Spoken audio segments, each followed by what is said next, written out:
Hi there, and welcome back to Dremoria.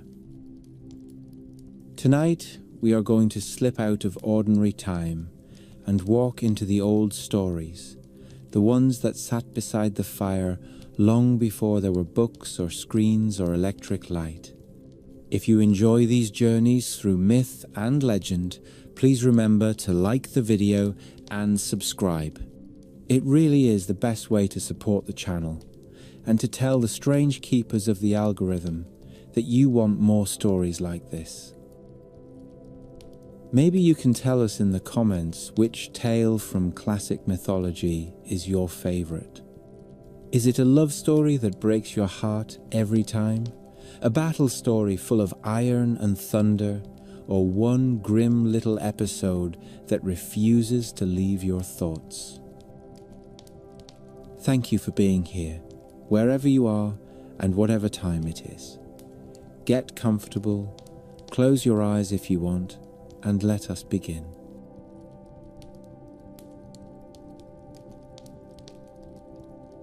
Tonight we will walk through 7 stories, each one a chamber in the same vast palace of imagination.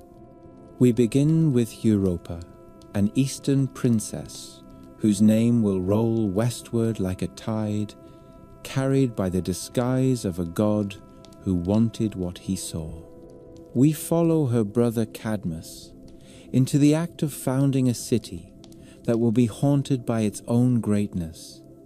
We descend with Orpheus into the underworld, where music becomes a weapon against despair, and where a single moment of doubt shatters the breath of hope. We ride into the late fires of Troy, where the Amazons and Memnon arrive like the last bright embers of a dying blaze, and where Achilles stands at the center of that storm, unstoppable until the world demands its price. We watch Ajax, too mighty to bend, collapse under the weight of insult and divine interference.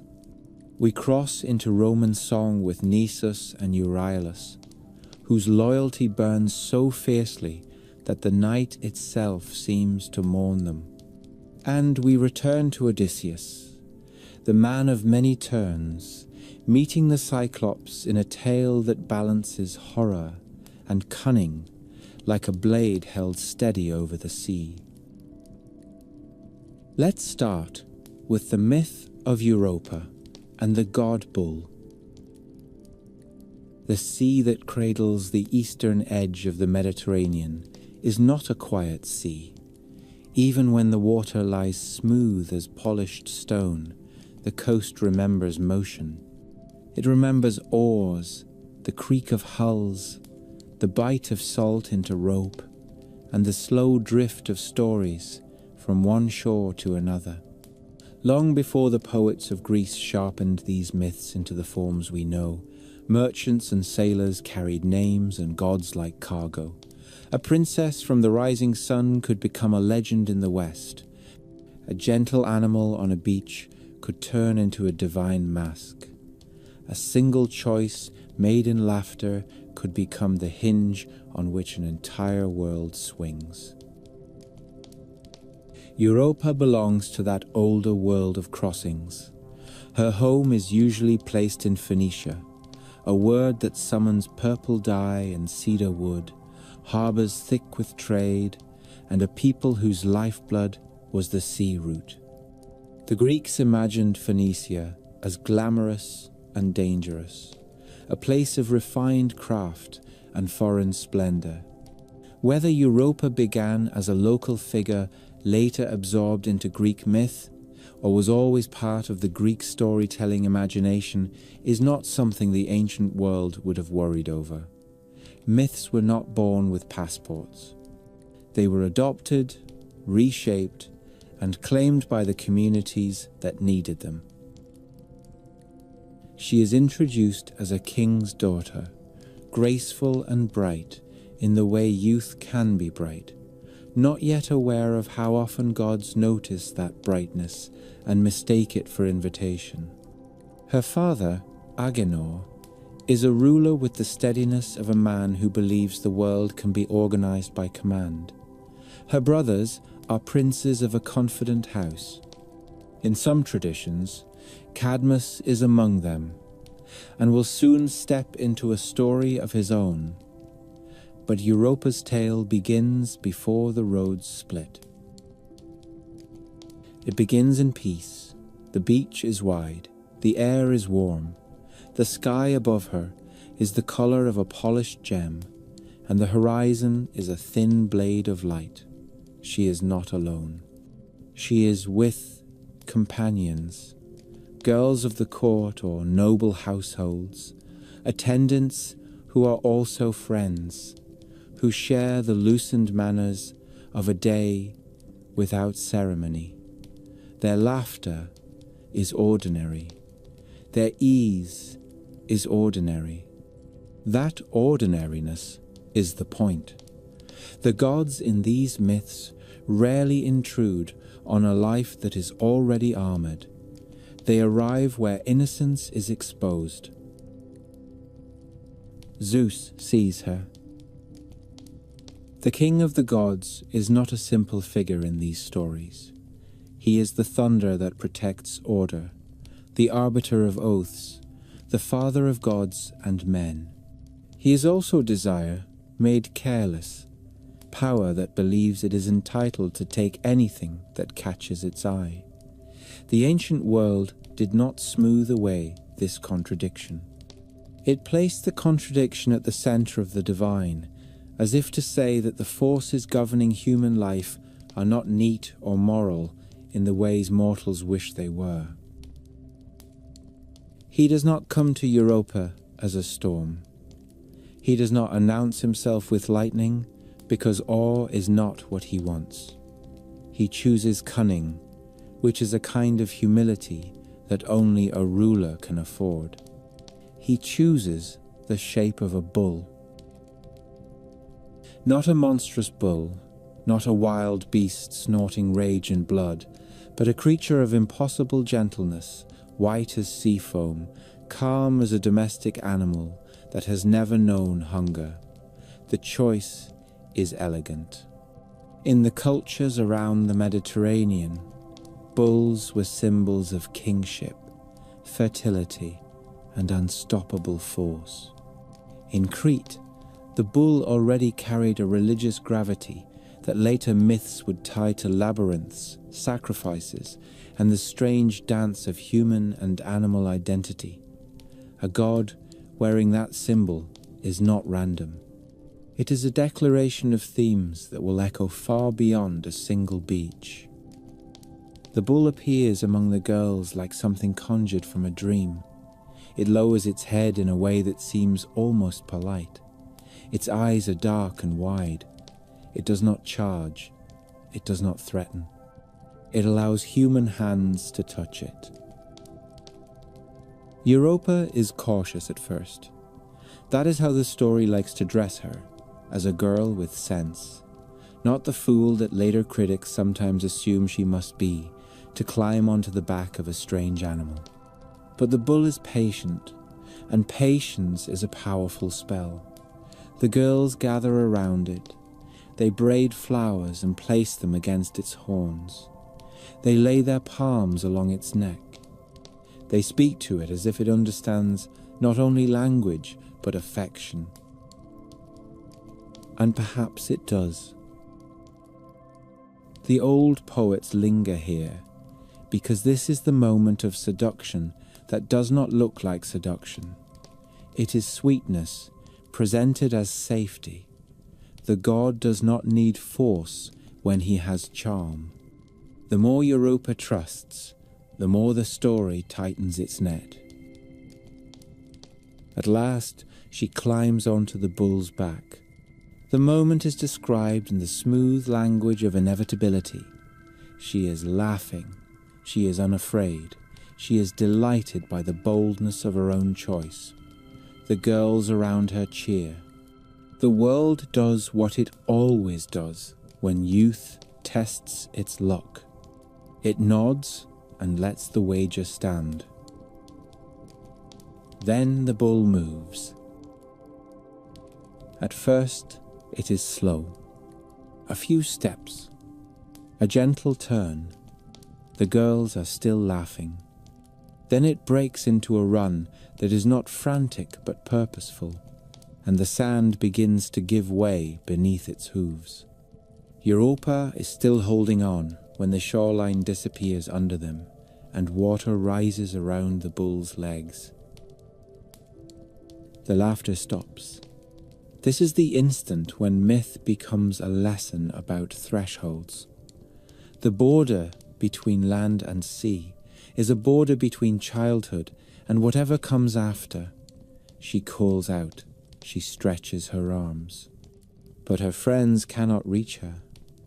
Even kings cannot command a god disguised as a beast. The bull enters the sea as if it belongs there. The water does not resist it. Waves fold around its shoulders like cloth. The ancient imagination loves this image of an animal moving through deep water without struggle, because it makes the abduction feel ordained by nature itself. The ocean becomes a co-conspirator. Europa's fear is more than physical. She is being taken not only from home but from identity. A princess without a court is no longer a princess. A girl without her family is no longer protected by the myths that govern ordinary life. The sea crossing turns her into something else, a figure who now belongs to the geography of legend. Some versions of the myth give her a small mercy here. They allow Zeus to speak to her gently even before he reveals his full form. He promises that she will not be harmed.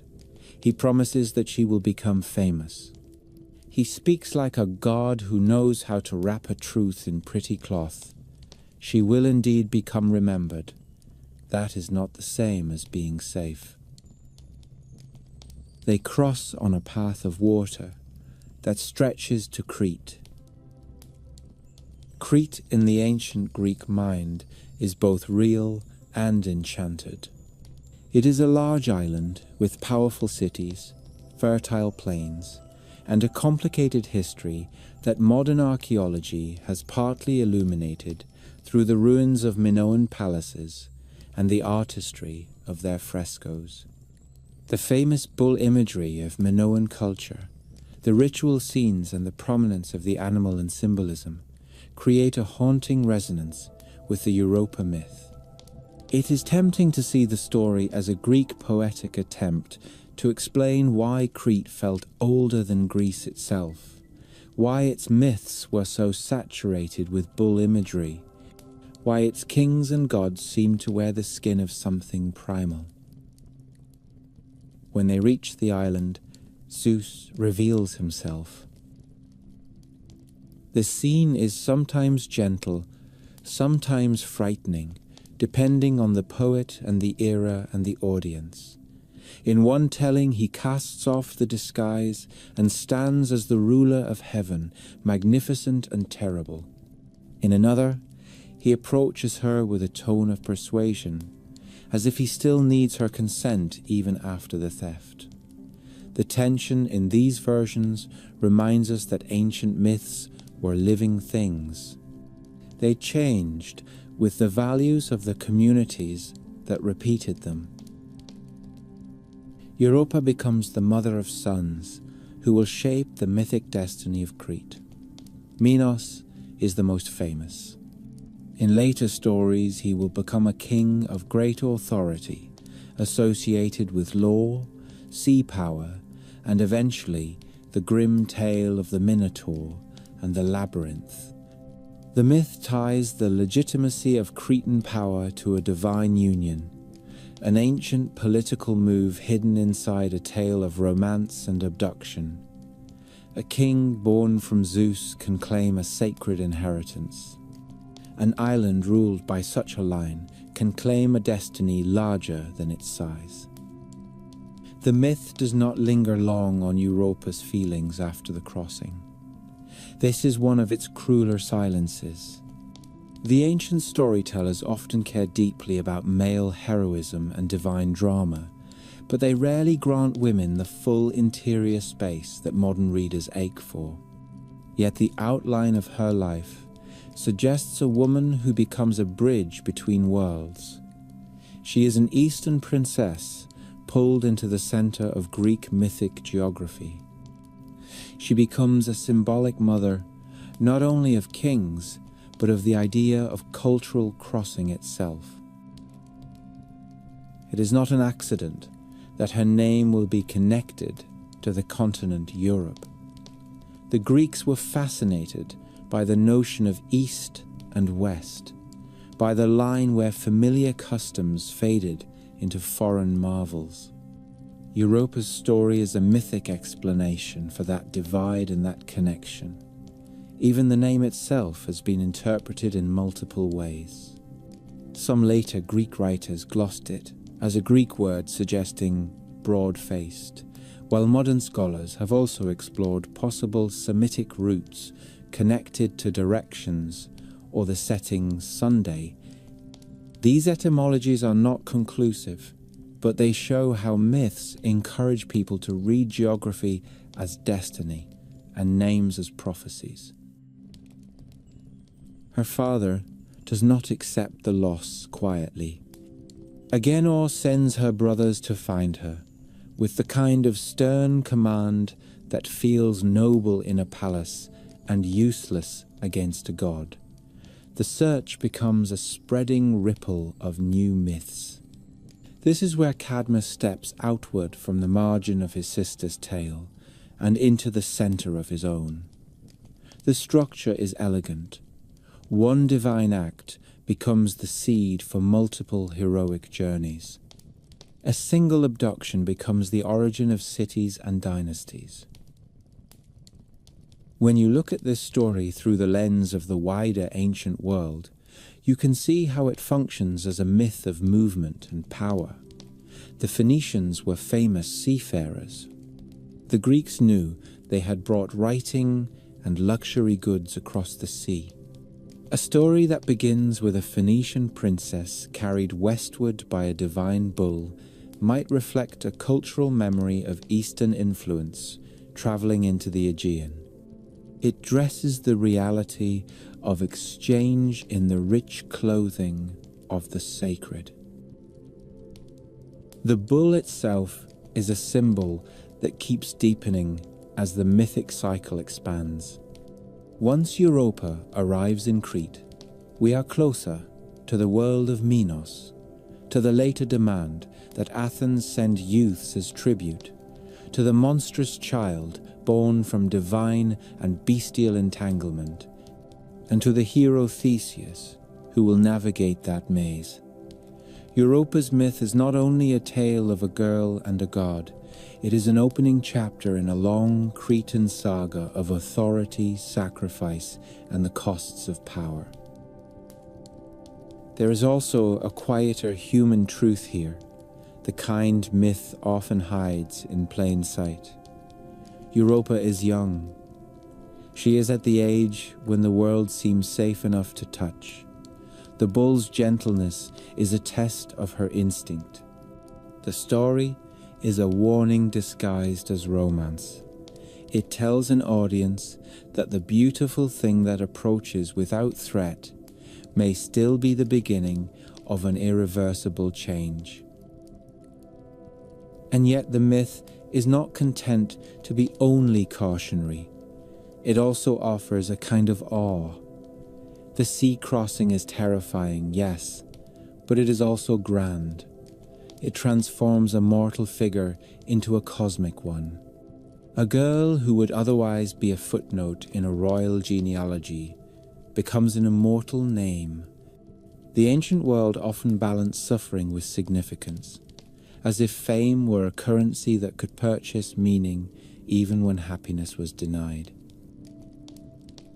By the time the story settles, Crete has gained a queen with an Eastern lineage.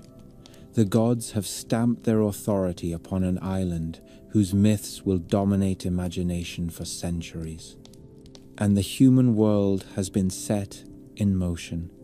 Europa's brothers will scatter, oracles will speak, a dragon will fall, teeth will sprout men from the ground. Thebes will rise from a grief that was never allowed to end properly. So, when the night finally returns to Europa and her story grows quiet, it feels less like a conclusion and more like the closing of a door behind you. You have stepped into a house of myths, where rooms connect to other rooms, where one story is always the foundation for the next. The beach where she laughed is gone now, far behind the horizon. The sea has done what it always does in these tales. It has carried a life into legend. Somewhere beyond the Cretan hills, the first lamps of evening would have begun to glow in the courtyards of palaces. Somewhere on the mainland, a brother with a hard heart and tired feet would be listening to the words of an oracle, not yet knowing that his sister's loss would become the strange beginning of his own fate. Cadmus and the Dragon Teeth.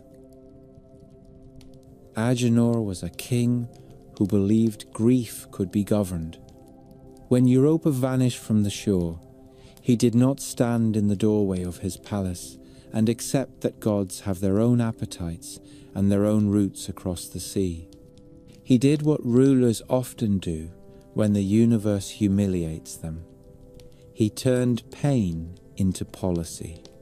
He summoned his sons and commanded them to bring their sister home, and he spoke with the cold certainty of a man who had never been forced to admit that a throne is not a shield against the sky. So the brothers scattered. In every telling that survives, the search ends the same way. They never find her. But the failure is not the point. The point is what grows out of that failure, like a tree rising from a crack in stone. The myths love these small turns of fate. A missing girl becomes a wandering brother. A wandering brother becomes a founder. A founder becomes a curse threaded into the bones of a city. Cadmus is the one who carries the story forward. He begins as a prince of the East, a man raised in a world of sea trade and royal ceremony, where letters and ledgers and clever hands mattered as much as swords. The Greeks remembered Phoenicia as a place of skill and foreign glamour, and later generations would even connect Cadmus to the arrival of writing in Greece, imagining him as a carrier of the alphabet.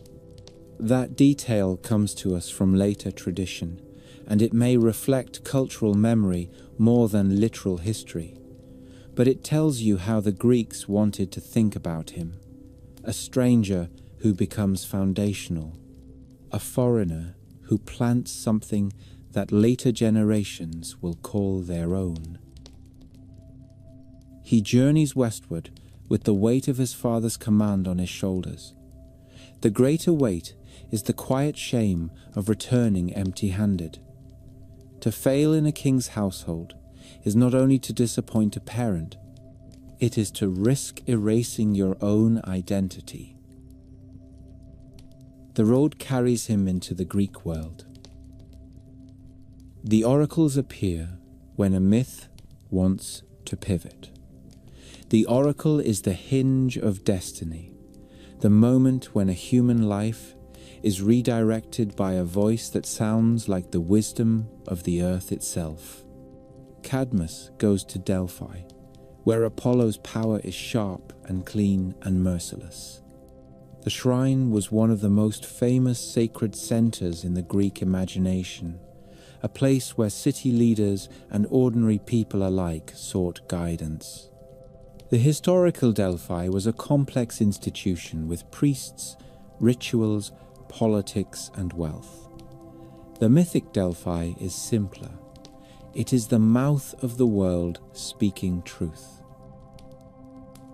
Cadmus asks about Europa. The god answers with a different question altogether. He is told to abandon the search and follow a cow marked by a sign of the divine. When the animal lies down to rest, Cadmus must build a city on that ground. You can feel the myth's confidence here. It does not apologize for the cruelty of suggesting that a brother should stop searching for a sister stolen by a god. It treats this instruction as a gift. The new mission will transform life into legend. Cadmus obeys. The cow becomes both guide and symbol. In a world where fertility, herds, and land were a measure of wealth and survival, a sacred cow leading a prince to a site of destiny feels both mystical and deeply practical. The animal moves through valleys and across rising country. The landscape shifts, the air changes, the sea is no longer close enough to smell. Cadmus is now in a more inland world, the kind of place where civilizations root themselves in fields and springs rather than harbours. At last the cow lies down. The place is Boeotia. The future city is Thebes. Thebes is one of those names that echoes across Greek myth like a drum in the distance. It will be the stage for Oedipus and Antigone, for Dionysus and Pentheus, for brother against brother in civil war. But all of that darkness comes later. In this early moment, Thebes is a promise. It is a patch of ground chosen by the gods, waiting for walls. Cadmus wants to make sacrifice, to offer gratitude to Athena and Apollo and whatever other powers have guided him. But first, he needs water. He sends his men to a nearby spring. This is where the story changes texture. A city founding myth often needs blood. It needs a threat that must be overcome to justify the authority of the founder. The older the culture, the more it likes to imagine that its beginnings were earned against something monstrous. The spring is guarded by a serpent or dragon, sacred to Ares. The creature is not merely an animal, it is a piece of the war god's ownership. It is violence given scales and teeth. Cadmus waits for his men. They do not return. The silence is thick.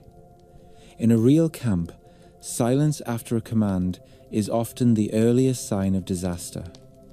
Cadmus goes to the spring himself and finds the ruin of his company. The dragon rises. The descriptions vary, but the essence is always the same. A vast body, coiled in shadow, breath that reeks of iron and old water, eyes that seem older than the mud and the rocks. The creature is a guardian of a threshold. You want the spring, you pay the price. Cadmus fights. He is not the greatest warrior of the age, not a figure of raw mythical strength like Heracles. He is something else. He is determination wrapped in intelligence. He is the kind of hero who must survive with planning as much as courage. That makes his victory feel like a founding act rather than a simple feat. The ancient storytellers often give him a spear or a stone. Sometimes he is aided by Athena, who in these myths is never far from the shaping of cities. Her domain is not only war, but civic order, law, craft, and the architecture of civilization. A dragon associated with Ares represents war in its wildest form. Athena's presence suggests a contest between chaotic violence and structured power. Cadmus kills the dragon. The earth accepts the blood. If the story ended there, it would be a simple, heroic episode. But the myth is more imaginative than that. It makes the dragon's body into a seedbed. Athena instructs Cadmus to harvest the creature's teeth and sow them into the ground like grain. So he does. This is one of the most unsettling images in Greek myth, because it turns war into agriculture.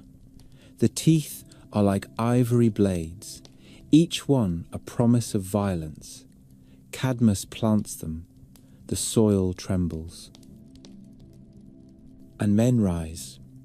They rise fully armed, born not of mothers but of the earth itself.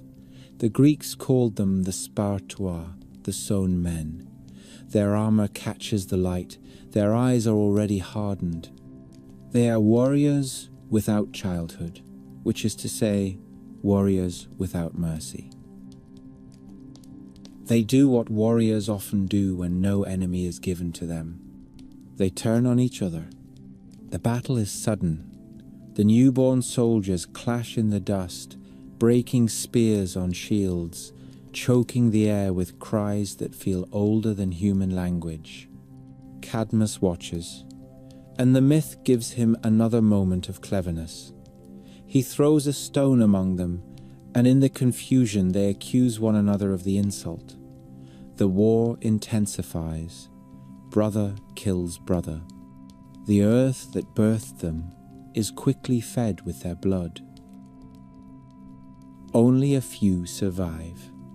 These survivors pledge themselves to Cadmus.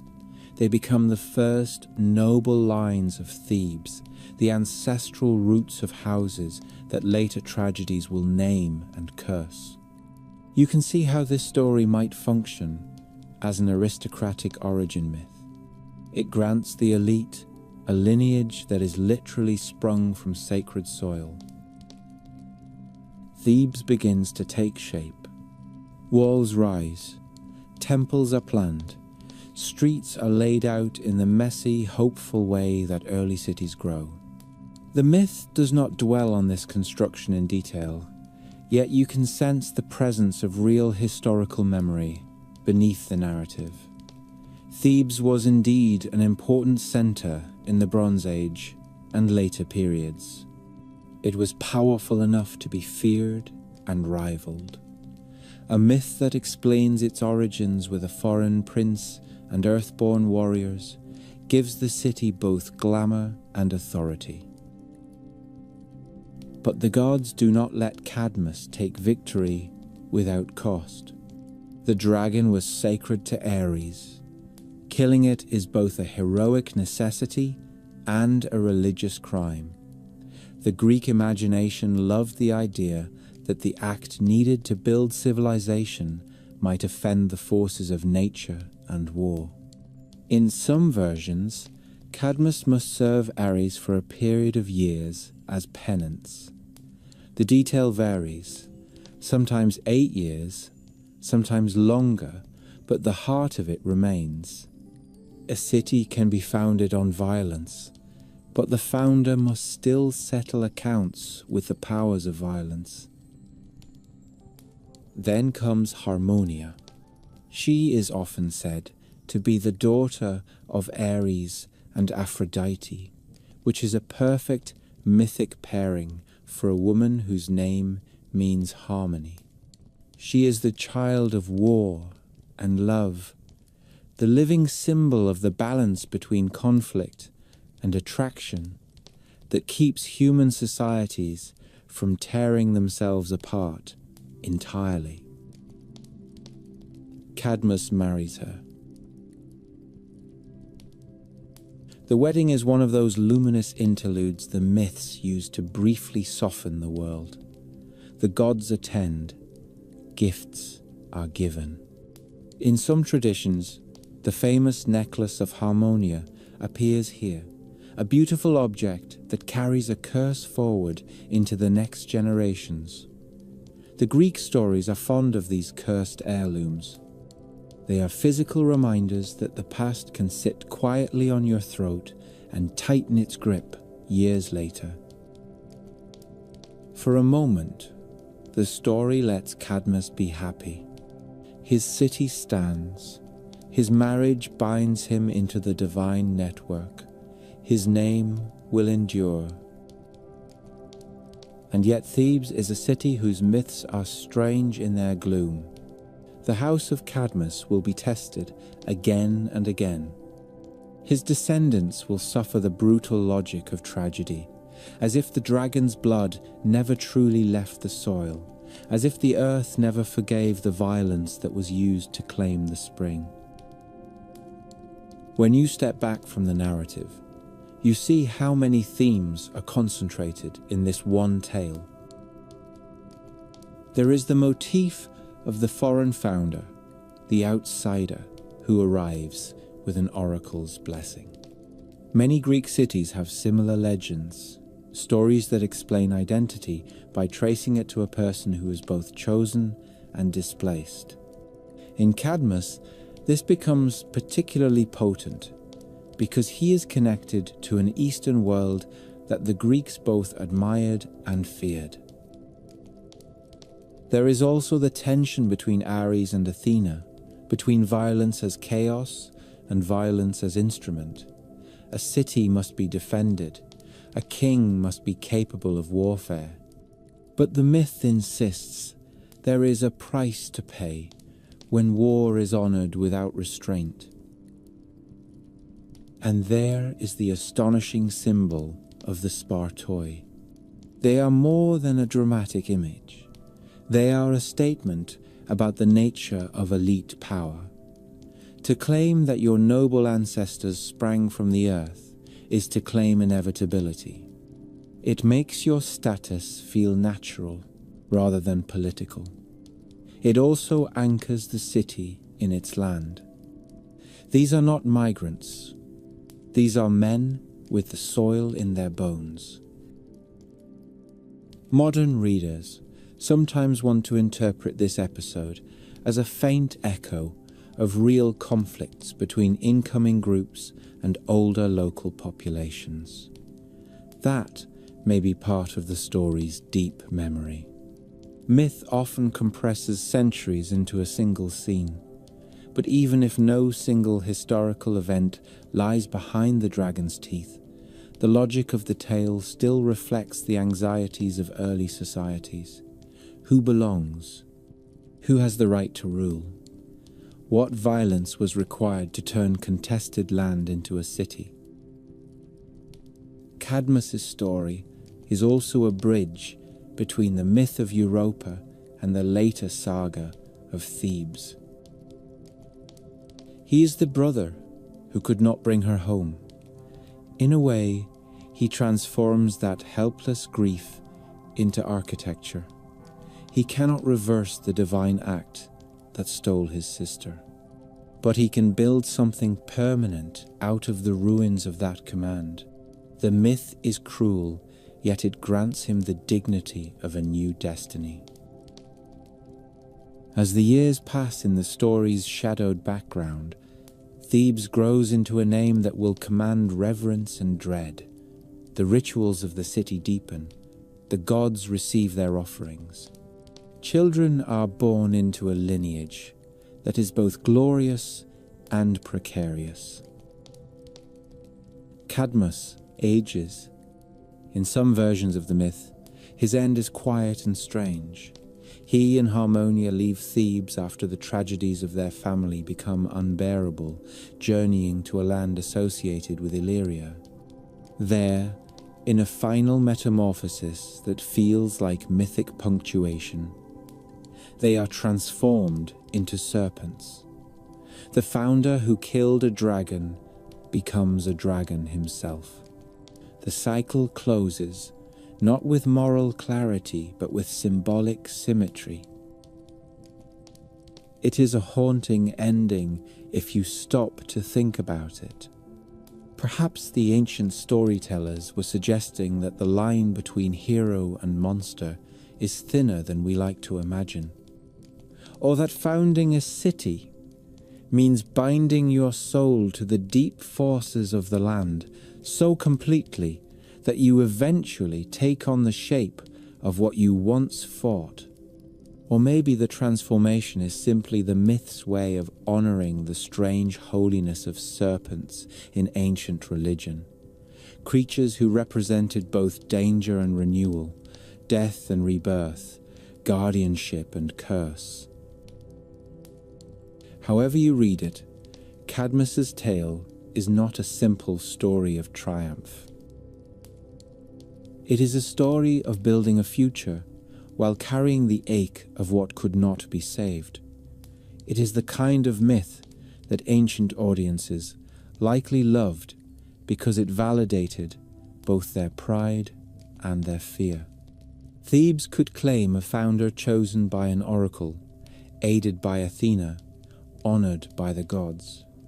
But Thebes also carried the shadow of Ares' rage and the memory of blood-soaked beginnings. In the final light of this chapter, you can imagine the early city settling into evening. Workers return from the outer fields. The smell of cooking fires drifts over new-built walls. A few children run through courtyards that are still unfinished, laughing without knowing that their city will one day become the stage for some of the darkest stories in the Greek imagination. Cadmus sits under the quiet weight of his kingship. For the first time since Europa vanished, he may allow himself a breath that is not shaped by pursuit. The cow that led him here has long since disappeared into the ordinary life of the herd. The spring that cost so many lives flows again, now claimed by the city and its gods. The dragon is gone, but the memory of it remains in the soil, in the lineage of the Spartoi, in the myths that will tell future generations that Thebes was not given cheaply. And somewhere out beyond the sea, in the golden labyrinth of divine secrets, Europa lives in a different chapter of the world, a sister turned into an origin, a name that will travel farther than any ship. After the founding of cities and the sowing of dragon teeth, after the hard clang of origin stories that smell of bronze and fresh-cut stone, the old world turns its face towards something more delicate and more dangerous. It turns toward the inner life. The Greeks knew that a kingdom might be built with walls and spears, but they also knew that a person could be undone by grief in a single afternoon, and that the most stubborn fortress in the world was the human heart when it refused consolation. This is where Orpheus enters the lineage of myth, not as a conqueror, but as a man whose power is carried in breath and string and the space between notes. He belongs to Thrace in many tellings, a land the Greeks often imagined as wild at the edges of their civilized map, a place of cold rivers and mountain winds and older rites. Yet his gift is not savage. It is almost too refined for the mortal world. He is said to be the son of Calliope, the muse of epic song, and sometimes of Apollo himself, which is the mythic way of explaining a talent so unnatural that ordinary parentage feels insufficient. He is the kind of figure who makes the boundary between art and magic blur until it disappears. Animals quiet when he plays. Trees lean in. Stones seem to shift just a little, as if creation itself wants to be closer to the melody that speaks its secret name. In a culture where poetry and song were not ornaments, but carriers of memory, lore, and prayer, The idea of a musician whose music could alter the behavior of the world was not only beautiful, it was plausible in the way that myths make plausibility feel like a dream you halfway remember believing. Eurydice comes into his life like sunlight on water. The tales do not always linger on her childhood or her lineage, because this is one of those myths where a woman is introduced through the love she inspires and the loss she will embody. But the love is not treated as trivial. Their marriage is a brief season of harmony in a mythic tradition that often distrusts happiness. You can imagine the wedding in a valley rimmed with green, with the smell of flowers crushed underfoot, with friends and family who believe they are watching the beginning of a long story rather than the end of a short one. Orpheus plays for her not as a performer seeking acclaim, but as a man speaking his own soul aloud. The music would have been intimate enough to feel like a promise. The ancient imagination loved the notion that art could be a form of devotion, that a song might be a vow made audible. And then the myth folds in the sudden cruelty that makes it unforgettable. Eurydice is walking with companions, or perhaps wandering in the fields, when she is pursued by Aristeus in some versions, a figure tied to beekeeping and rural wealth, a reminder that even the most pastoral corners of myth can hide predatory hunger. She flees. Her foot finds the hidden danger of the grass. A serpent strikes. The venom acts swiftly. The story does not need to describe every detail of her death, because the emotional fact is enough. One moment she is part of the living world, the next she is gone, and a man who thought his music could hold joy in place discovers that joy has no obligation to remain. Orpheus breaks in a way that feels both human and mythic. Grief in the ancient world was often expressed through ritual, lamentation, public mourning. But Orpheus is not an ordinary mourner. He does not accept the boundary between life and death as a law that cannot be tested. This refusal is what makes him a hero of a different species. Where others pick up swords, he picks up his lyre. The instrument becomes a key. His decision to descend alive into the realm of the dead is a narrative shock even within a tradition full of impossible journeys. It implies a belief that art is not merely decorative, but forceful, capable of bargaining with cosmic order.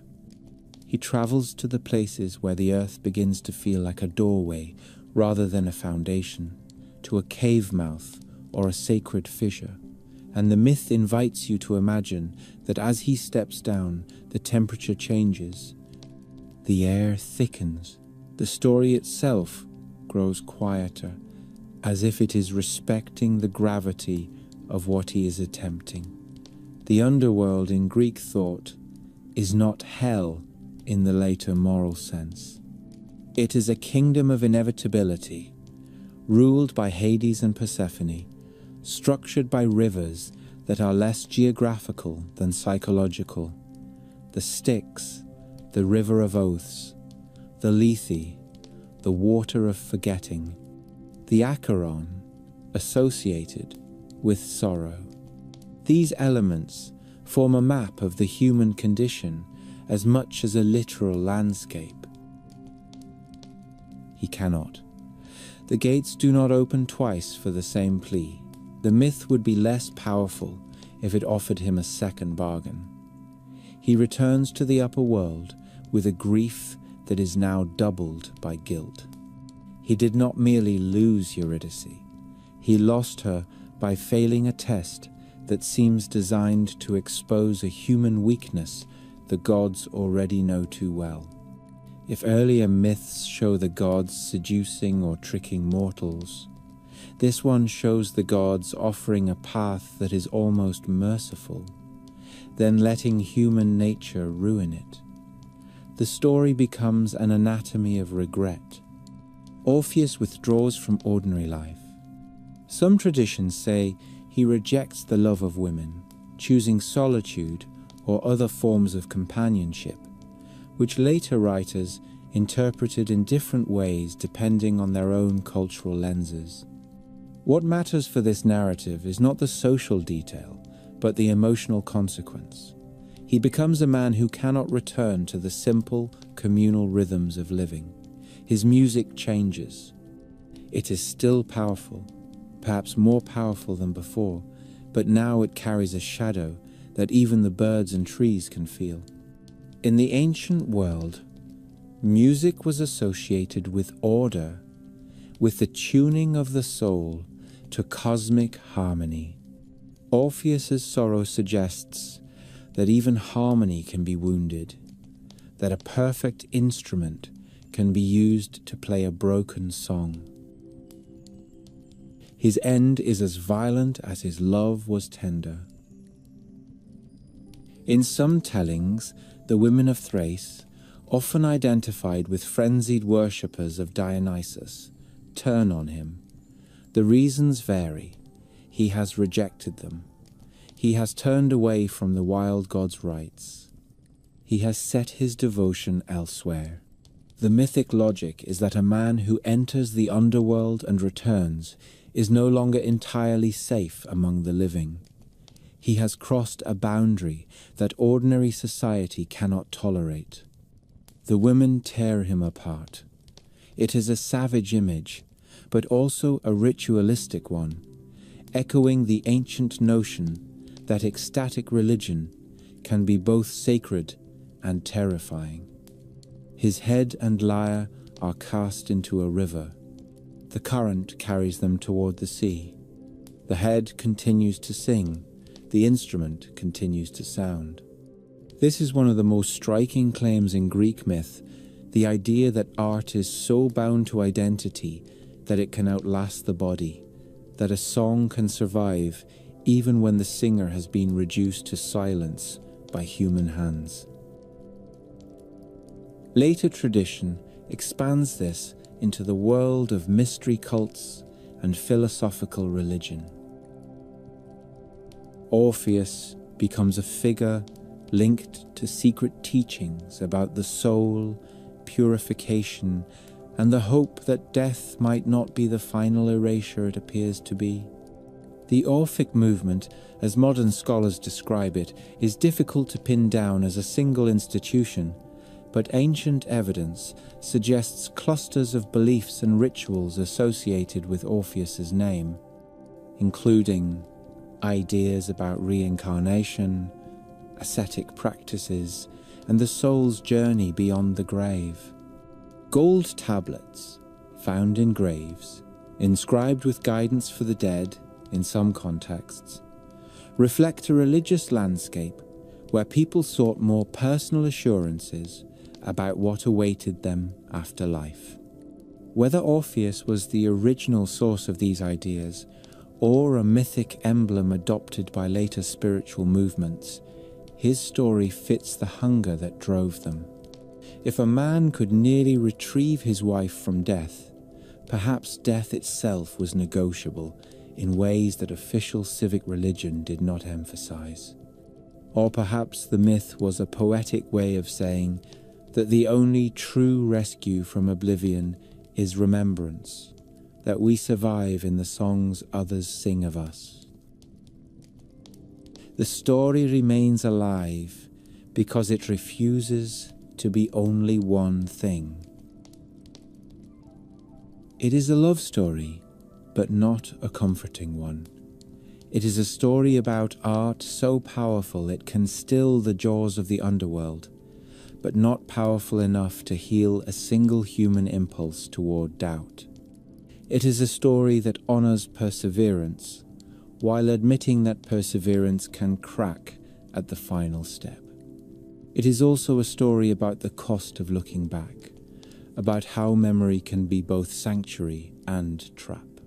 The Greeks, who built their identity on the public performance of poetry and the collective memory of heroes, understood that to look back is often to define oneself. Orpheus's tragedy suggests that there are moments when the past cannot be retrieved without destroying the present. The lesson is not preached. It is lived in the ache of the narrative. By the time the night settles over the hills of Thrace again, the world above ground has resumed its ordinary rhythms, even as Orpheus's music lingers in the air like the aftertaste of honey and smoke. Shepherds would have gathered their flocks. Wind would have moved through the leaves with the faint sound of strings.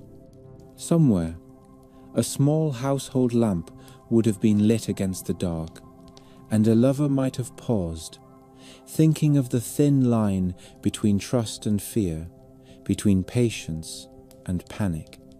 The river that carried Orpheus's singing head would have continued onward, indifferent and faithful to its course, as if reminding the living that nature does not mourn in the way people do, yet still carries their stories to distant shores.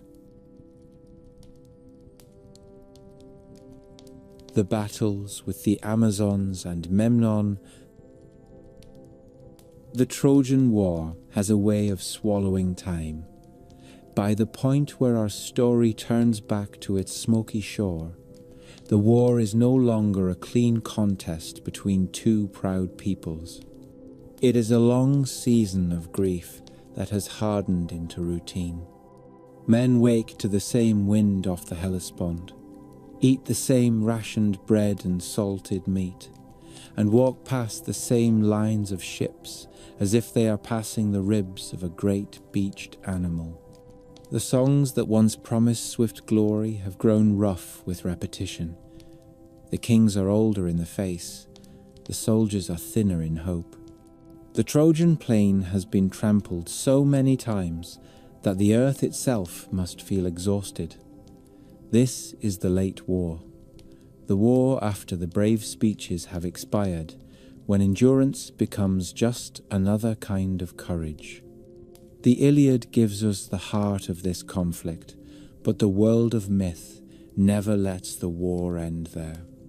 The later tradition, the lost epics of the cycle, and the poets who scavenged their brilliance, introduces new arrivals as if the story itself refuses to die. It gives Troy one last fierce breath.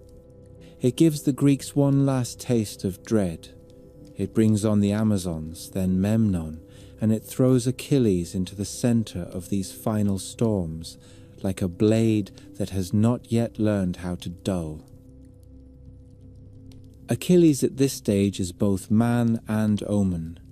The Greeks think of him as their surest weapon, but they also fear the scale of his wrath, because he is the kind of warrior who can save an army and also shame it.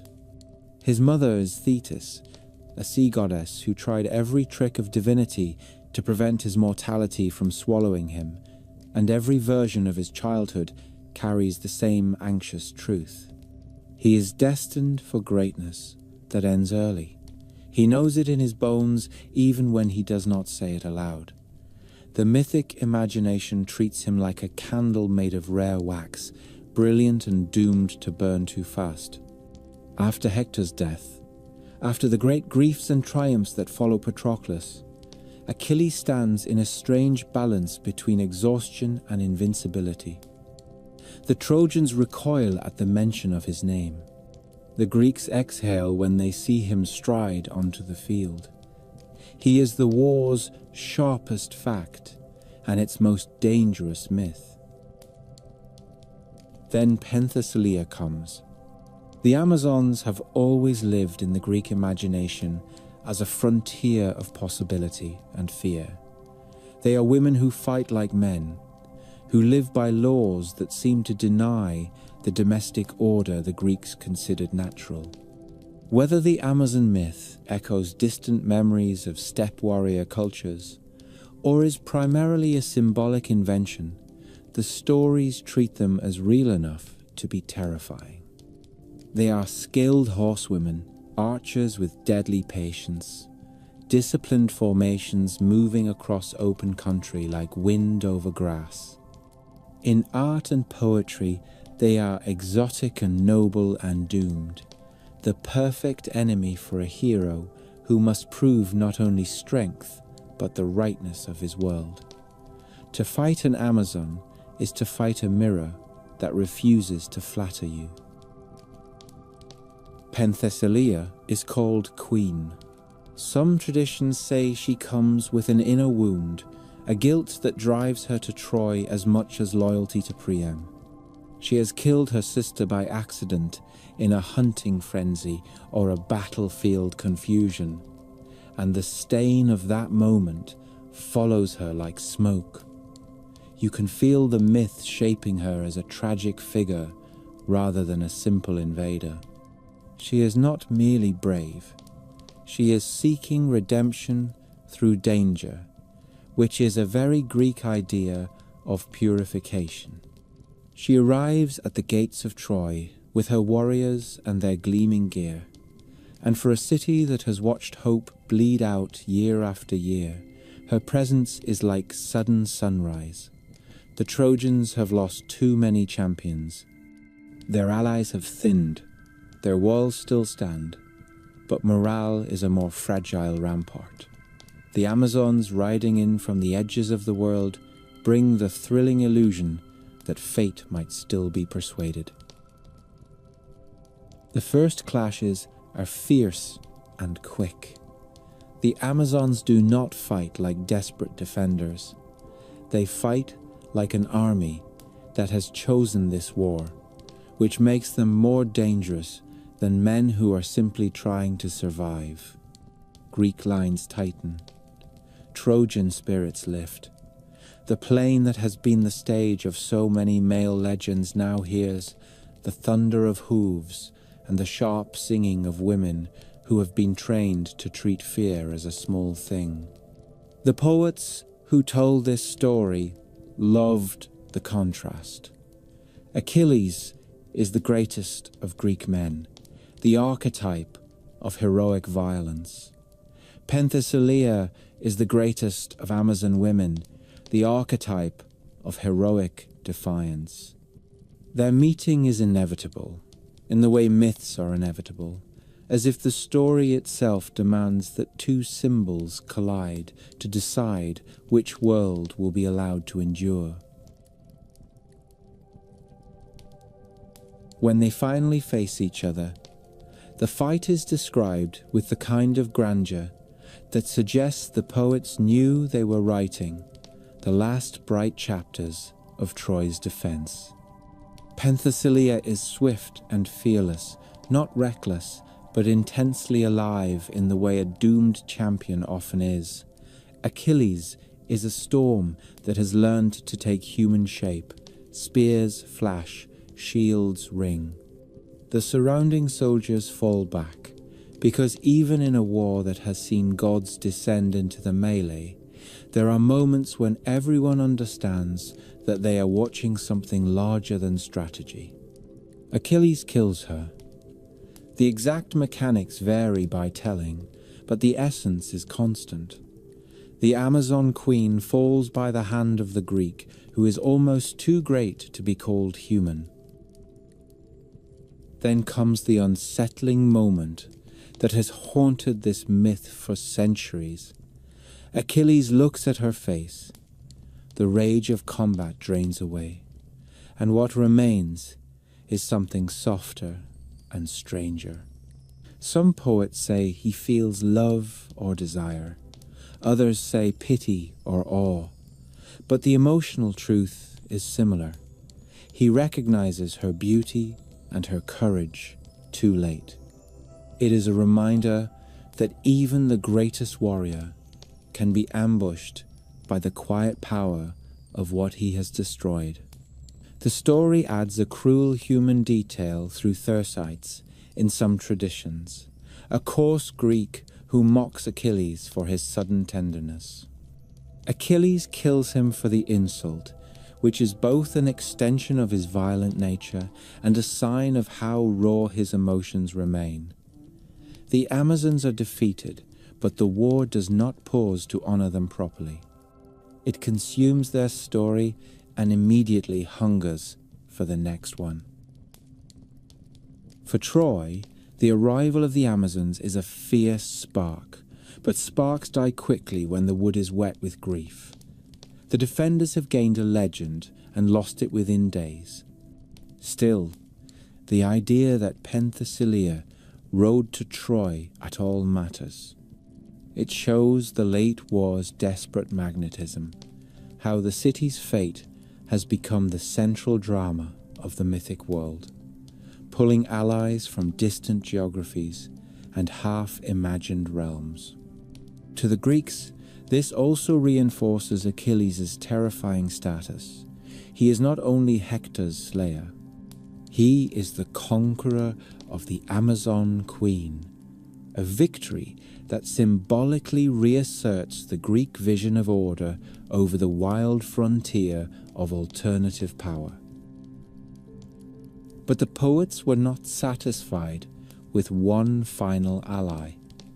The war needed another surge, another foreign champion whose arrival would make the Greeks uneasy again.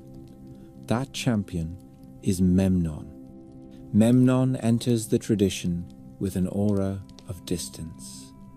He is king of the Ethiopians in many sources, though the ancient Greek use of that term often referred broadly to peoples from the far south or east, rather than a precise modern geography. The point is not cartography. The point is wonder. Memnon's army is dark, armoured and impressive.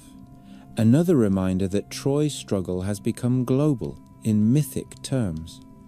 He is the son of Eos, the dawn goddess, and that divine parentage imbues him with a kind of luminous sadness. The dawn comes every day, beautiful and brief, a spectacle that fades into ordinary light. To be the child of dawn is to carry the symbolism of glory that cannot last. Memnon arrives after Penthesilea's fall, when the Trojans have already tasted the cruelty of hope restored and removed. His presence renews that cycle. He is described as a warrior of exceptional stature, skilled and commanding, someone who can step into the gap left by Hector's death and make the Greeks doubt the outcome again. The Greeks, too, need this. A war story without worthy adversaries becomes dull. The mythic imagination requires balance. If Achilles is the apex of Greek heroism, Memnon must be the apex of the late Trojan alliance. Their first encounters with Memnon's forces are punishing. The Greeks have fought for years, but fresh strength from a distant kingdom is like a cold wind cutting through a camp that thought it understood the season. Memnon himself kills Antilochus in many versions, the son of Nestor, a young man associated with loyalty and promise. This death is not merely another casualty. It is a narrative sign that the war still has the power to wound the Greeks in personal, intimate ways. Nestor's grief becomes a minor echo of Priam's earlier anguish. The symmetry is deliberate. War does not grant exclusive ownership of sorrow. Achilles is drawn toward Memnon as a blade finds a whetstone. The poets frame their duel as a meeting of semi-divine destinies. Both have divine mothers. Both are celebrated as the best of their peoples. Both are fated to die young. The myth likes to place them under the gaze of the gods, as if Olympus itself has grown quiet to watch two bright lives burn their last fierce flame. Eos prays for her son. Thetis prays for hers. Zeus in some versions weighs their fates on a scale, an image that appears elsewhere in Greek tradition. a reminder that even gods of great power acknowledge certain structures of destiny that cannot be bribed forever. The duel is described as evenly matched, which is crucial to Memnon's role. He cannot be a simple stepping stone for Achilles. He must feel like a real threat, a warrior who might plausibly end Achilles' story on his own. Their weapons fragment, their footwork carves the plain, the air around them seems to tighten. When Achilles finally kills Memnon, it is not presented as an effortless triumph. It is a costly superiority, the kind that leaves both victor and witness shaken by how close the world came to a different ending. Eos's grief is one of the most beautiful sorrow motifs in the Trojan tradition. The dawn goddess, mourning her son, becomes a cosmic explanation for the daily tears of morning light. Some later stories speak of birds called Memnonides that honor him in ritual combat, or of a statue that sings at sunrise, echoing a human tendency to attach natural phenomena to heroic memory. Whether these details sprang from local cults, traveler tales, or poetic embellishment, they show the old instinct to connect the rhythms of nature to the rhythms of myth. The world is not indifferent. The world remembers. With Memnon dead, Achilles stands again as the war's unavoidable center. But this sequence of victories carries its own shadow. The myths often suggest that greatness has a momentum that becomes dangerous. Every triumph sharpens Achilles further, but it also draws him closer to the edge of his own fate. The ancient audience would have known that Achilles does not survive the war, even if the Iliad itself ends before that moment. The later tradition is heavy with foreknowledge. When Achilles defeats the Amazon queen and the dawn goddess's son, he is essentially exhausting the last great adversaries the story can offer him. The next opponent is no longer a heroic champion, it is fate itself. The death of Achilles is told in different ways, but the pattern is consistent. Paris, often with Apollo's assistance, strikes him with an arrow. The location of the wound is famously tied to his heel in later tradition, though early sources are less explicit about a single vulnerable point. What matters in mythic terms is the idea that a nearly invincible warrior is undone not by a stronger man, but by a precise strike, guided by divine will. It is an ending that preserves Achilles' stature while still allowing mortality to claim him. The arrow is a symbol of distance and inevitability. You cannot wrestle an arrow, you cannot argue with it. It arrives, and the story changes shape around its impact. The setting of his death is sometimes placed near the Scaean gates, or during a battle over the body of a Trojan ally, or even connected to the story of Polyxena in later, darker romantic variants. The tradition is layered, and the layers reflect the way communities and poets kept returning to Achilles as a figure too important to leave with a single ending. But when you strip the details down to their emotional spine, the scene is clear enough to feel. Achilles is fighting as he always fights, with speed and fury that makes ordinary warriors seem like slow-moving shadows. He is not cautious. He is not thinking about the quiet prophecies that have followed him. He is thinking about the present moment of war, which for him has always been the only moment that truly mattered. Then the arrow finds him. The shock is not only physical, it is narrative. The greatest Greek hero falls in the plain that has been his stage. The Greeks respond with the kind of desperate ferocity that appears whenever a legend is threatened with erasure. They fight to recover his body. Ajax the Great and Odysseus are often named in this struggle, which subtly foreshadows the grim contest that will come later over Achilles' armor. The recovery is not just an act of comradeship. It is an act of cultural preservation. A hero's body in Greek thought is not merely flesh, it is the locus of honor. To lose it to enemies would be to allow the meaning of his life to be rewritten by those who hated him. The mourning is immense. Thetis emerges from the sea with her sisters in some versions, a wave of divine sorrow crashing onto the human shore.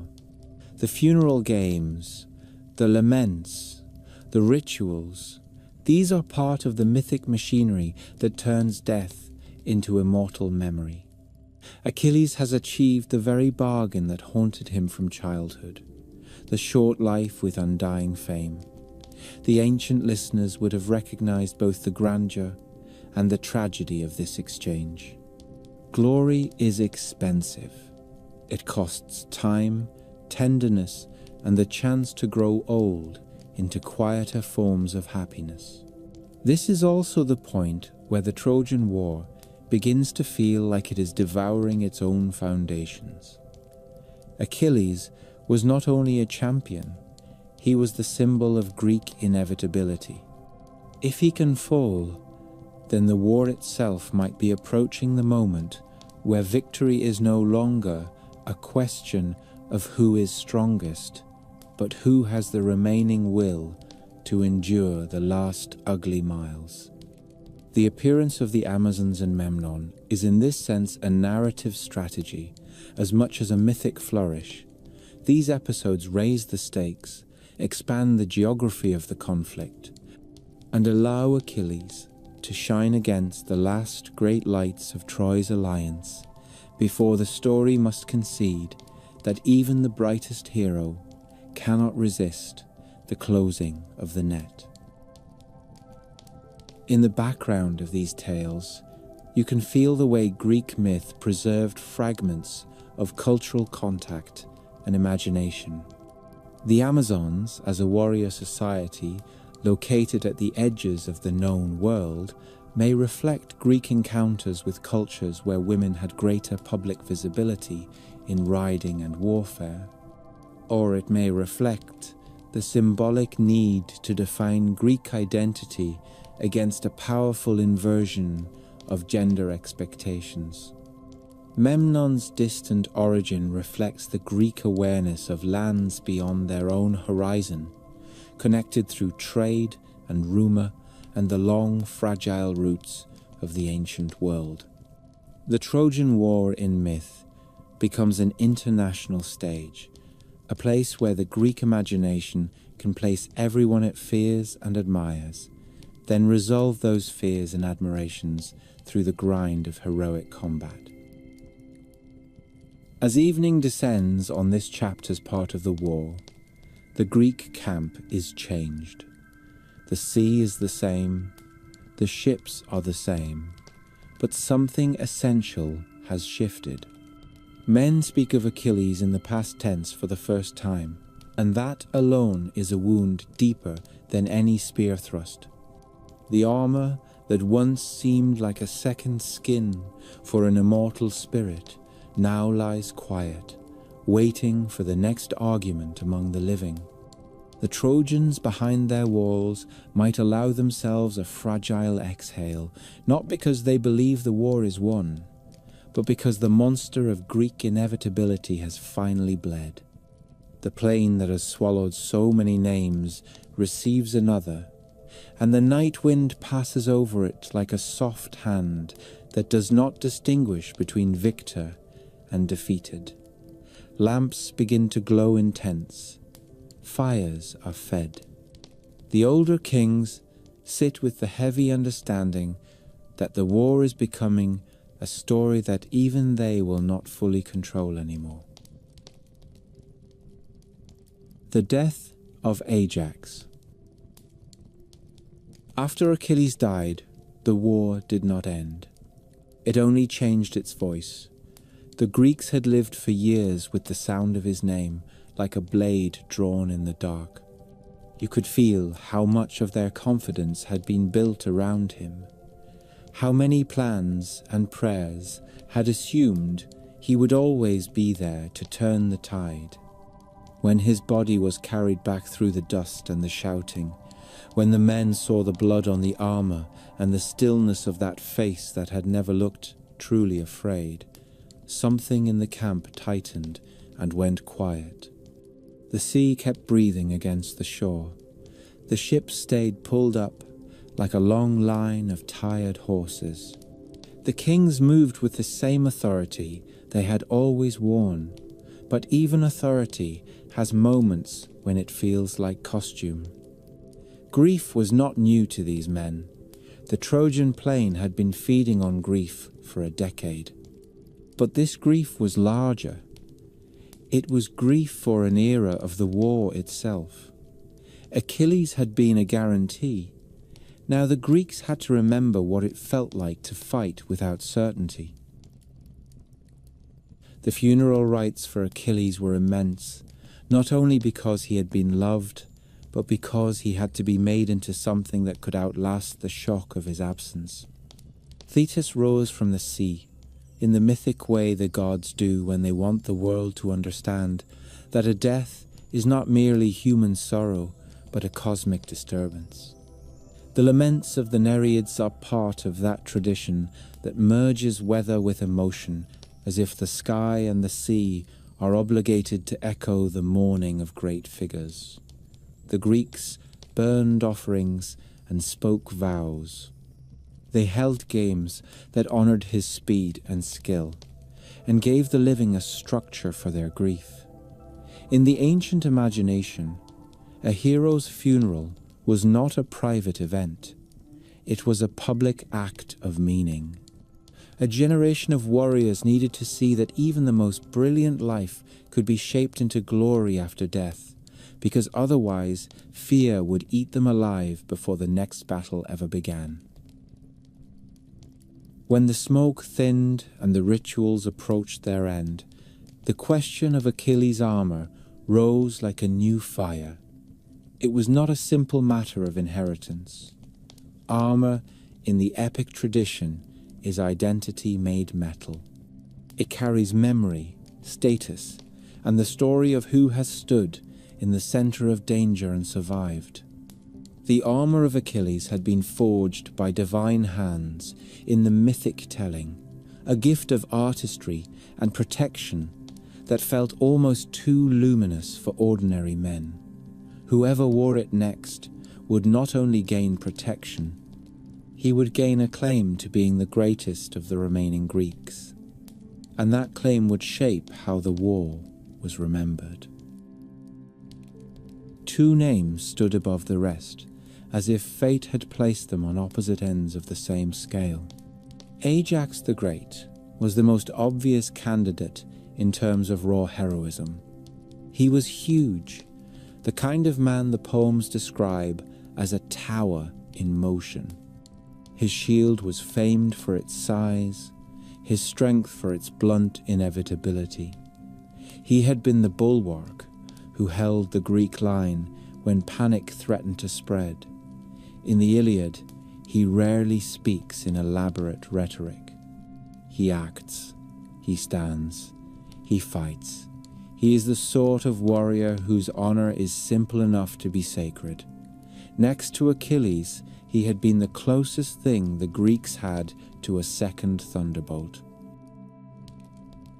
Odysseus was the other candidate, and he was everything Ajax was not. He was not small, but he was not a giant. His power lived in the mind, in the ability to see an angle where another man saw a wall. He could speak with the persuasive calm of a man who knows how to build a bridge between a crowd and an idea.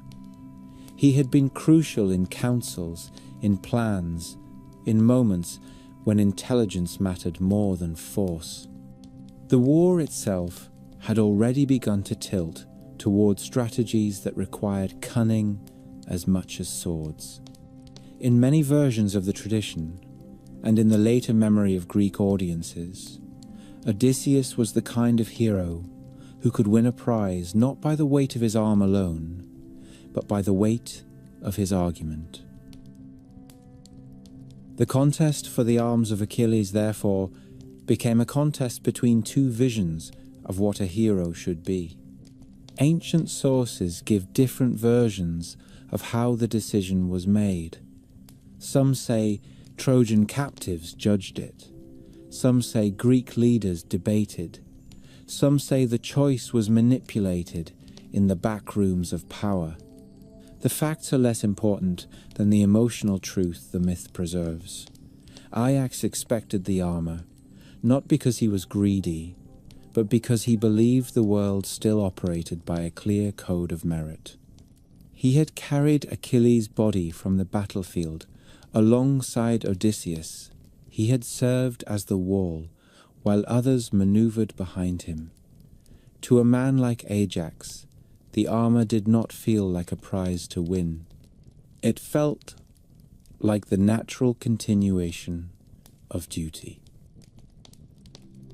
When the judges awarded the armor to Odysseus, the insult landed like a spear that cannot be pulled free. Ajax does not explode at once. He is not a man of theatrical fury. His rage seems to sink inward.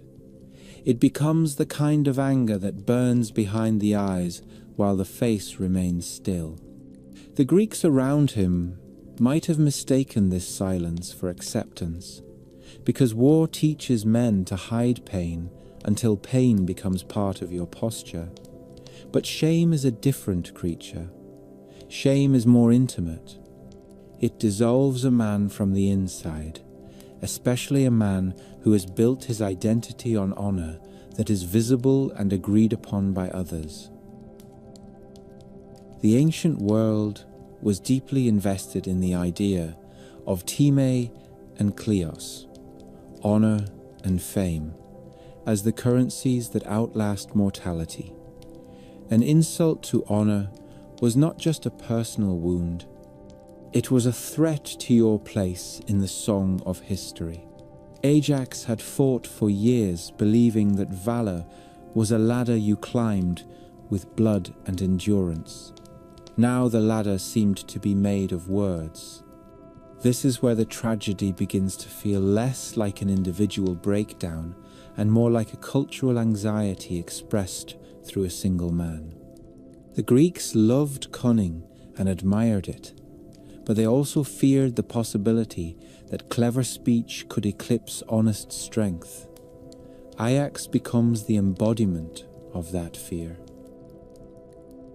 Athena enters this part of the story, and the divine involvement matters because it shifts Ajax's suffering from ordinary resentment to tragic inevitability. In the mythic logic, gods do not merely observe. They adjust the moral temperature of a situation.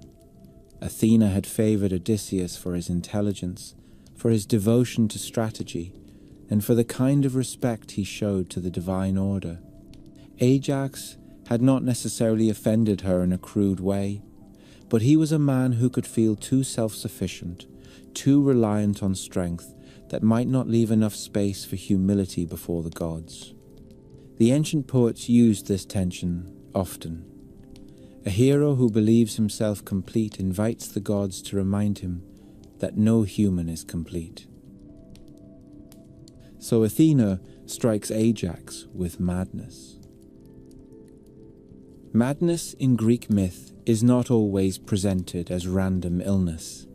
It is often punishment or test or a terrible form of correction. Ajax in his frenzy believes he is taking revenge on the leaders who have shamed him. He imagines he is cutting down Agamemnon and Menelaus and perhaps even Odysseus, depending on the version. The darkness of the night becomes a cloak for this false reality. But the victims of his rage are not kings. They are livestock, sheep and cattle bellow in terror. The great warrior, whose hands have held spears against Trojan champions, now slaughters animals as if they were his enemies. There is something modern and timeless in this image. It is horrifying, but it is also almost unbearably sad. The myth is not mocking Ajax. It is showing what it looks like when a man's identity fractures under the pressure of humiliation. The ancient audience would have recognized the deep shame that would follow such an episode. Ajax is not simply a dangerous madman. He is a man who will wake into the worst possible dawn. When he regains his senses, the slaughtered animals lie around him, like evidence at a trial. The camp knows, his enemies know, his allies know. In a warrior society, reputation is a form of armor as real as bronze. Ajax's reputation has been corroded in a single night. The fact that the gods caused this madness does not ease the stain, because the world of myth rarely allows a hero to evade consequences by blaming the divine. That would weaken the tragedy. Instead, Ajax is forced to live inside the humiliation of something he could not control. What remains to him is the one choice he still believes he can make. He chooses death. This decision is not impulsive. It is the last act of a man trying to reclaim agency in a story that has stripped him of it. The motif of heroic suicide in Greek myth and tragedy is never casual. It is often tied to the concept that a life without honor is not a life worth continuing. Ajax's pride is not petty, it is structural. Without honor, he cannot recognize himself. The world may still need his strength, but he no longer believes that need can heal the wound of ridicule. The scene of his final preparation is one of quiet gravity in many retellings. He seeks a secluded place. He speaks to the gods with a mixture of bitterness and acceptance. He plants his sword in the ground. In some traditions, the sword is a gift from Hector, which adds a cruel symmetry. A Trojan weapon becomes the instrument of a Greek hero's end, as if the war itself is closing a circle around him. The sword stands upright, waiting. Ajax falls upon it. The earth takes him. The moment is stark. There is no glorious duel, no flurry of spears and cheers. This is a death without spectacle, which is exactly what makes it resonate. A great warrior is undone not by an enemy's strength, but by a wound to the soul that cannot be sutured. The aftermath becomes another battlefield, but one fought with words and dignity rather than blades. The Greeks argue over whether Ajax deserves burial. The dispute is a perfect continuation of the theme that has haunted him throughout this chapter. His worth is being measured again, debated again, subjected to the judgments of men who did not carry the same weight of shame. In some traditions, Odysseus himself argues that Ajax should be honored in death despite their rivalry, which adds a note of unexpected nobility to the more complex hero. The myth does not want Odysseus to be merely the man who benefited from Ajax's humiliation. It wants him to also be capable of recognizing greatness, even when it is inconvenient. This complexity is part of why the story of Ajax survived so powerfully into the world of Greek tragedy. Sophocles' play Ajax, written in the 5th century BCE, explores the hero's fall with psychological depth that must have struck ancient audiences hard, because it invited them to sympathize with a man who is both admirable and dangerously rigid. The play reflects a society that was wrestling with its own definitions of excellence, a democratic Athens that still revered the older, aristocratic code of heroic honor, but also required a different kind of civic flexibility. Ajax, in that context, becomes more than a mythic figure. He becomes a question. What happens to a society when its strongest defenders cannot adapt to the new rules of prestige? What happens when the old code of honor collides with the evolving politics of a community? Even in the epic context, Ajax's death sets the stage for what comes next. The Greeks are now a camp of diminished giants. Achilles is gone.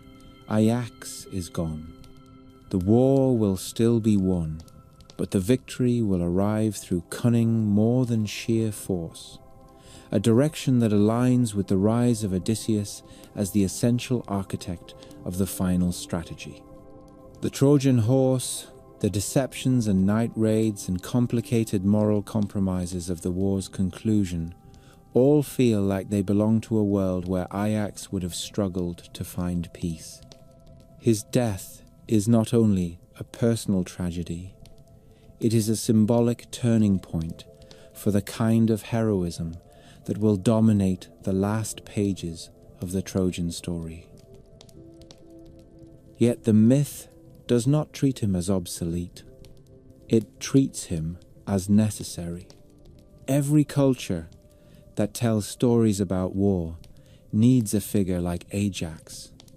He is the stone in the river that proves the current is strong. He is the reminder that courage can be both magnificent and fragile when it depends on public recognition. He is the proof that a hero can be undone not by cowardice, but by the unbearable awareness that the world has shifted beneath his feet. As night settles again over the Greek camp, you can imagine the uneasy silence that follows his death. The tents are still. The guards walk their routes with a little more caution, as if the gods might be watching to see which men will crack next. The sea wind carries the smell of salt and old smoke. Somewhere, a few soldiers speak about Ajax in quiet voices, the way men speak about someone who was too great to be reduced to rumor. They remember his shield, his steady presence in the worst hours of battle, the way you could stand behind him and believe the line would hold. They also remember the awful sound of sheep bleating under a sword meant for kings. The two images fight inside the mind of the camp, and that fight is the true ghost of Ajax, the tension between honor and humiliation that will haunt the war even after Troy falls. The lamps begin to glow along the rows of tents. The kings, who have survived long enough to become keepers of a story bigger than their own reputations, sit with the uncomfortable truth that strength alone does not determine legacy. The younger men look toward the walls of Troy and picture a victory that now feels less like a clean triumph and more like something they must crawl toward in the dark. And in that hush, the armor of Achilles, newly claimed and newly contested in memory, seems to gleam with a cold kind of prophecy, promising that the age of raw giants is ending and the age of clever survivors is about to begin.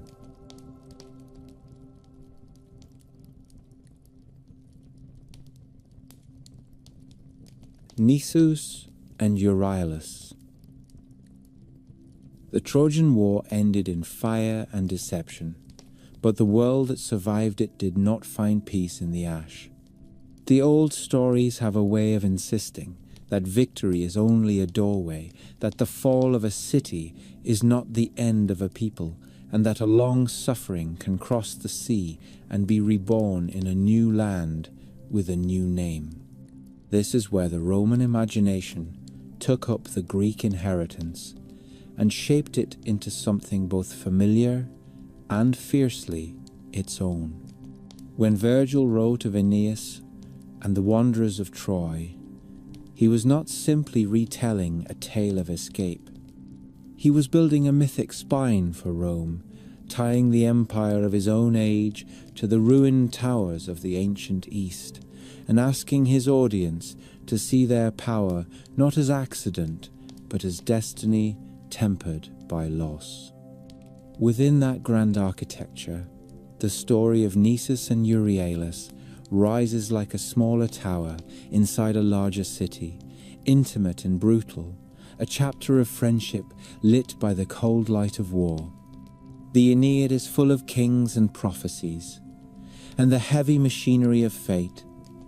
Yet in this night raid the poem slows down and breathes close to two mortal hearts, as if to remind everyone listening that empires are built not only by founders and gods, but by young men who believe loyalty is worth more than life. The war in Italy has already begun to resemble the war at Troy in its shape and its sorrow.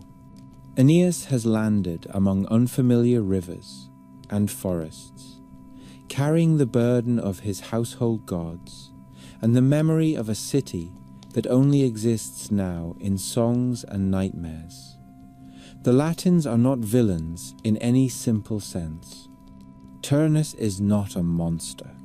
He is a local champion who believes a foreign fleet has come to steal what was promised to him, a bride, a kingdom, a future that felt as legitimate as dawn. The tensions between old residents and new arrivals are not framed as clear good against clear evil. They are framed as collision. This is partly why the Aeneid can feel so modern in its emotional logic.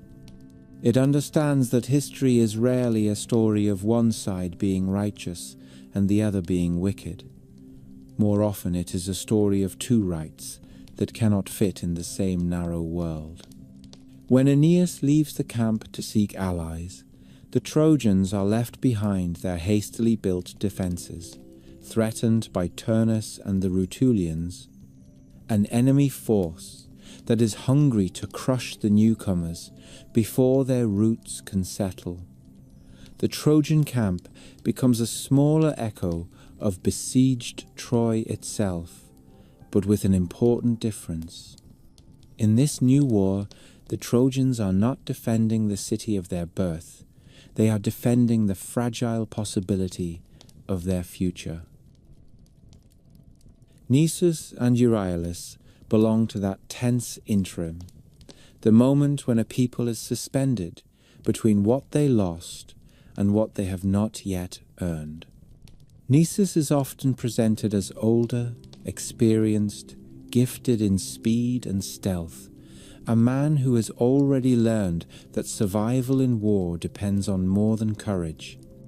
Euryalus is younger, striking, luminous with the kind of beauty that poets notice because they know it makes the coming tragedy sharper. Virgil introduces their bond with unusual tenderness. He does not treat them as incidental soldiers. He pauses to frame their friendship as something exemplary, a model of devotion that should make the audience feel both admiration and dread. The Roman world valued loyalty between comrades in arms, and the Aeneid, written in the age of Augustus, is saturated with ideals of duty, endurance, and the sacrifice of the individual for the future of the community. Yet this episode also pulses with personal affection that feels almost too warm for the harsh logic of epic. Virgil allows the relationship to be intense and exclusive, a private flame inside a public war, and he knows exactly what he is doing when he sets that flame against the wet darkness of a dangerous night. The Rutulians press the siege hard, but night inevitably arrives, and with night comes fatigue, the soft armor of exhaustion that can seduce even disciplined armies into carelessness. The enemy camp sprawls across the plain with a confidence that is almost reckless. Fires burn low, wine is shared, victory is imagined as certain. In this relaxed disorder, Nisus sees an opening. He proposes a mission that is both practical and heroic. Someone must break through the enemy lines and reach Aeneas with news of the siege and with a plea for swift return. The plan is hard, but not impossible. The greater risk is that what begins as a messenger mission can easily blur into the temptation of a raid, because war offers the hungry heart too many chances for sudden glory. Euryalus insists on joining him. The older warrior tries to resist at first, not out of doubt about Euryalus' courage, but out of protective love that the poem treats as noble. The younger man is fierce in his insistence. He wants a share of danger and honor. He wants to prove that his loyalty is not ornamental. He is also the kind of youth who believes that death is a rumor that happens to other people until the moment it does not. The scene of their departure is one of the quiet, emotional peaks of the episode. Euryalus' mother appears, a figure of civilian tenderness dragged into the military world's harsh geometry. His sorrow is a reminder that the cost of heroic action is never limited to the hero. She begs him not to go. The plea is not theatrical. It is the plain human fear of a parent who has already lost a homeland and cannot bear to lose her child as well. Nisus promises to protect Euryalus, and the promise is both sincere and tragically impossible, because no man can guarantee another man's life in a world where fate and chance move like hidden knives. Virgil uses this mother not only to add pathos, but to anchor the episode in the reality of displaced people. The Trojans are refugees as much as warriors. Their women and elders are living inside a precarious camp that could be burned at any time. The mother's grief gives the story its domestic heartbeat, the reminder that even epic wars are fought at the edge of family fires. They slip into the darkness. The night raid begins with a kind of terrible success. The Rutulians sleep heavily, dulled by wine and triumphal confidence. Nisus and Euryalus move like shadows with intent. They kill men in their sleep, swift and efficient. The poem describing the bloodshed with a cold beauty that makes the reader uneasy. Here Virgil touches an ancient question about the ethics of war. Is there honor in killing sleeping men? The epic tradition does not always demand modern moral clarity. It is more interested in the psychological truth that violence can be intoxicating, even for heroes who began with a clear mission. The raid becomes a spree, and the line between necessity and excess begins to blur. Euryalus in particular is drawn towards spoils. He takes a shining helmet, rich armor, trophies that reflect the torchlight like captured stars. The choice feels small in the moment, but the epic knows how to treat small choices as the hinges of catastrophe. The glittering prize will betray him. Greed is too simple a word for what overtakes him. It is more like youthful hunger for recognition, the desire to bring back evidence of bravery that cannot be denied or debated. The raid continues until their luck begins to thin. As they attempt to return or to push onward toward Aeneas, the enemy's watch begins to stir. A patrol sees the glint of that stolen helmet in the dark. The knight that had served as their cloak becomes an accusing eye. The chase is sudden, fast, panicked. Nisus is swift, a runner shaped by practice and instinct. Euryalus is strong but less experienced in the brutal mathematics of escape. Fear changes the body. The forest becomes a maze of branches and shadows. The hunters close in. Euryalus is captured. The scene is agonizing because Virgil lets the reader feel the mismatch between the boy's courage and the world's indifference to it. He is not taken because he is cowardly. He is taken because the odds have turned, and war rarely offers fairness as a consolation prize. Nisus hears the shout and stops. This is the moment where friendship becomes fate. He could continue alone and still complete the mission. He could reach Aeneas and save the camp. The epic does not present this as a simple choice, but you can feel the weight of what it implies. The values of duty and the values of love are placed in tension. Nisus chooses love. He circles back into danger, trying to rescue Euryalus with desperate fury. He kills some of the captors. He shouts. He pleads. In some tellings, he offers his own life in exchange. The scene is chaotic and violent, and the more Nisus fights, the more inevitable the ending becomes, because the epic tradition often treats such absolute loyalty as beautiful but doomed. A spear or sword finds Euryalus. The young warrior falls. Nisus's grief turns immediate and feral. He throws himself into the enemy ranks and dies as well, not as a calculated sacrifice, but as a man who cannot imagine breathing after witnessing the death of the person who gave his life meaning in the camp's bleak nights. The bodies are brought back to the Trojan camp, and the mourning that follows is the kind of collective sorrow that a displaced people cannot afford but cannot prevent. Their deaths are not merely personal losses. They are symbolic fractures in the morale of a community fighting for the right to exist in a new land. Virgil's voice in this moment is tender and unwavering. He treats their names as worthy of enduring memory, and later Roman readers would have recognized the significance of this choice.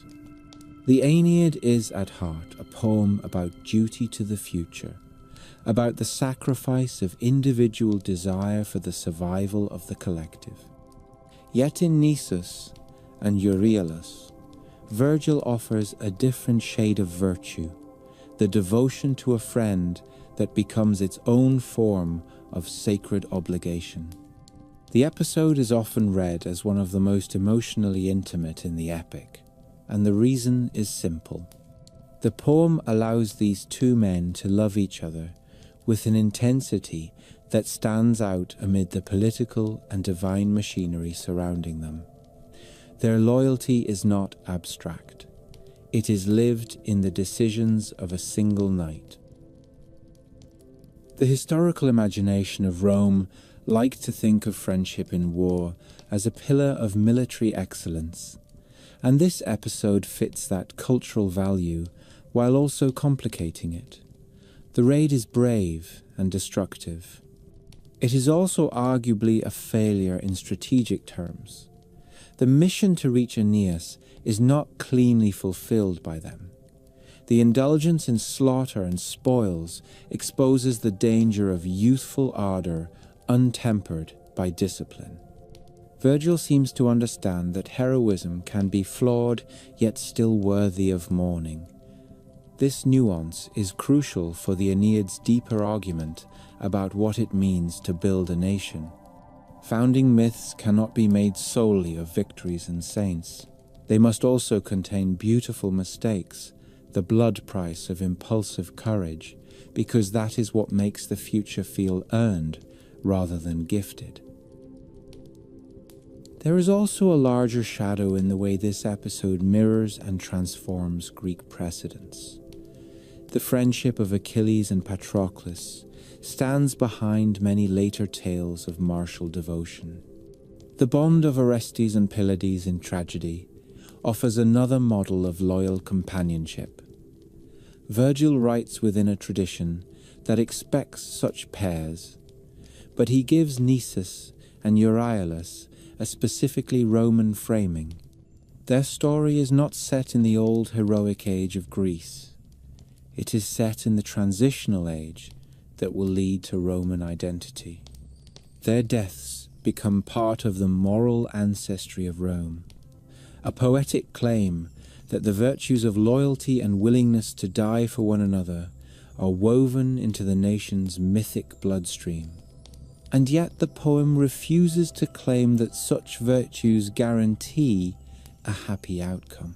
The night raid ends in tragedy because Virgil is not offering propaganda alone. He is offering a human truth that even an empire cannot edit out of existence. Love does not always save those who feel it most fiercely. As the war continues after their deaths, the Trojan camp grows quieter in some corners and more determined in others. The presence of Turnus remains a threat that cannot be ignored. The fortress of stakes and earthworks feels less like a temporary refuge and more like the fragile shell of a people who are learning what it means to fight for a home that exists mostly as a promise. Euryalus' mother becomes a figure of grief that lingers even when she is no longer directly in the scene, because her sorrow is the sorrow of all displaced families who watch their children become the price of a dream they did not choose. The men who knew Nisus and Euryalus will remember them not only as warriors, but as the embodiment of companionship in a world that often tries to turn men into solitary instruments of strategy. Night returns again to the camp, the same kind of night that once offered the illusion of opportunity. But it is not the same night in the heart. Fires are lit lower, voices soften earlier. Some soldiers will look toward the dark beyond the walls and remember the glint of a stolen helmet, the sudden shout, the terrible speed with which a bold plan can collapse into morning. Others will hold the memory like a talisman, proof that even in the bleak calculus of war, there are bonds worth more than survival. The Rutulian camp across the plain may celebrate their small victory, unaware that they have killed men whose names will last longer than their own. The Trojans inside their defences will carry the weight of these deaths into whatever future awaits them, because survivors do not simply move on from loss, they build on top of it, like cities raised on older ruins. Somewhere beyond the immediate line of battle, the rivers of Italy continue their indifferent courses, and the forests hold their breath under starlight. The gods in the Aeneid are more distant than the gods in Homer, yet their presence is still felt in the pressure of fate, and the way history seems to lean toward a conclusion that human beings can neither fully resist nor fully understand. Nisus and Euryalus, in their brief blaze of loyalty, have become part of that pressure, part of the mythic evidence that Rome's future was paid for by hearts that loved fiercely and died young. The camp settles into a tense quiet, the smell of smoke and pine and iron mingling in the air, while the guards listen to the dark for any sign of Turnus's next move.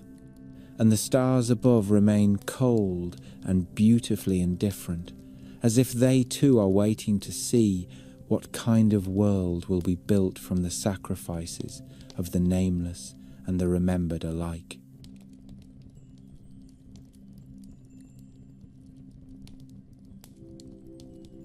The road home from Troy was never going to be a straight line for a man like Odysseus.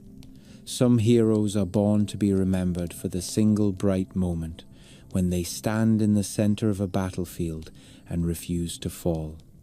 Odysseus is remembered for endurance, for the mind that keeps turning when the body wants to sink, for the stubborn human talent of improvising survival out of fear and hunger and a little bit of spite. When the great city finally burned and the Greeks scattered to the sea, the war did not truly release him.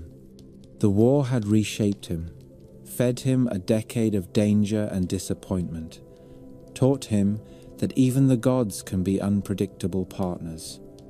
He sailed with men who had learned to trust his tricks, but who also longed for the simple peace of Ithaca, for wives and children and familiar hills, for the smell of home cooking instead of smoke from enemy walls. The ships moved across waters that were both real and enchanted, because in the epic imagination the Mediterranean is not only geography, it is fate in liquid form. Each island is a test. Each harbour is a question. Each shoreline might offer rescue or ruin, and the difference between the two can be as thin as a wise decision made too late. The land of the Cyclopes arrives in the story like a piece of the world that has not learned the rules of humanity. Homer describes them as a people without assemblies, without law courts, without the shared customs that make villages into societies. They live in caves, each family answering only to its own strength. Their fields are fertile without effort. Their flocks are rich without shepherding skill. This detail is more telling than it seems. In the Greek imagination, civilization is not just walls and temples. It is the discipline of work, the agreements of community, the delicate ritual of hospitality. To claim that a people can live well without law or labor is to frame them as dangerously outside the moral economy of the human world. The Cyclopes are not merely physically monstrous, they are culturally monstrous. They represent a life without accountability, a life where strength is allowed to become its own justification. And for Odysseus, who is as much a politician and tactician as he is a warrior, that sort of world is a threat to everything he believes makes life worth returning to. When Odysseus's ships approach the Cyclopean coast, the men see lush land and shelter and the promise of food. The temptation is almost ordinary. Sailors in the Bronze Age and in the centuries when these tales were shaped within oral tradition would have understood this hunger. Sea travel was dangerous, slow, and dependent on weather and luck. To find an island rich with grazing animals and fresh water was to find a blessing. The story likely preserves this deep maritime logic beneath its mythic surface. Odysseus sends out scouts, then goes himself with a selected group of men, carrying gifts meant for a host. This detail matters because the epic is built on the code of Xenia, the sacred guest friendship protected by Zeus himself. A stranger arrives. A host offers food, shelter, and respect. The guest, in turn, offers gratitude and a gift and a promise of goodwill. This system was more than etiquette. It was a survival structure in a world where the road and the sea were full of uncertainty. Break this code and you invite divine anger and social collapse. Odysseus enters the cave of Polyphemus, expecting that even a strange people will honor at least the basic outline of hospitality. His mistake is not naivete. It is faith in the idea that humanity, even in its most rugged corners, still recognizes the sacred boundaries of guest and host. The cave itself is described with the vivid, practical detail of a place where real herdsmen might live, then inflated into the scale of myth. There are pens for sheep and goats. There are racks of cheese. There are bowls of milk. The storage of food suggests not poverty, but abundance. Odysseus's men want to take what they can and leave. It is a sensible instinct, the kind that might save lives in a hostile land. But Odysseus chooses a different path. He wants to meet the owner of the cave. He wants to see what kind of host this creature might be. The decision is crucial because it sets his character in contrast with the brute logic of survival. He is curious. He is proud. He believes his words can shape outcomes as surely as his sword. Then the owner returns, and the story tilts into horror with the controlled confidence of a poet who knows exactly how to tighten the air in a listener's lungs. Polyphemus is vast. He is not a refined monster with clever speech. He is a shepherd giant, a figure of earthiness and appetite. He rolls a stone across the entrance that seals the cave like a tomb door. When Odysseus introduces himself and invokes the laws of hospitality, Polyphemus responds with contempt. He does not fear Zeus. He does not care for the rules of men. He answers with the logic of a world without communal law. Then he grabs two of the Greeks and eats them. The act is presented without polite ornament. It is meant to shock because it violates every expectation of human conduct. The cannibalism is not only a physical threat, it is a symbolic inversion of civilization. The host consumes the guest. The home becomes a slaughterhouse. The sacred code is turned into a joke told with teeth. If Odysseus had been a simpler hero, this might have become a story of brute retaliation. But he is not built that way. He is trapped, certainly, and afraid. But his mind goes to problem-solving the way a wounded animal goes to instinct. He sees the stone that blocks the entrance and understands that killing Polyphemus outright would not solve the immediate problem if none of his men could move that barrier. So he pauses the revenge that every warrior impulse would demand and begins to plan a solution that is more delicate and more dangerous. He has wine with him, a strong vintage taken earlier from the raids at Ismarus among the Cicones, a reminder that the Odyssey often links one episode to another through the physical objects a man carries. This wine is not a casual drink. It is a tool waiting to be discovered. Odysseus offers it to Polyphemus in a gesture that looks like hospitality, but is in truth a trap laid with polite hands. The Cyclops drinks greedily, astonished by its strength. The moment is almost darkly comic, because the great giant is undone not by a stronger opponent, but by his own indulgence. When Polyphemus asks Odysseus his name, Odysseus answers with the most famous lie in ancient literature. He says he is nobody. The choice is not random. It is the kind of cunning that transforms language into a weapon. In Greek storytelling, names carry identity and fate. To deny your name is to step briefly outside the net of consequence. When Polyphemus collapses into drunken sleep, Odysseus and his men act with swift terror. They have prepared a stake from an olive tree, hardened it in the fire, and sharpened it to a brutal point. They drive it into the Cyclops' single eye, twisting it with the urgency of men who know that hesitation is death. The scream that follows is the sound of a mythic world splitting open. Polyphemus calls to his neighbors, and the beauty of Odysseus' false name becomes clear. The other Cyclopes ask who is hurting him.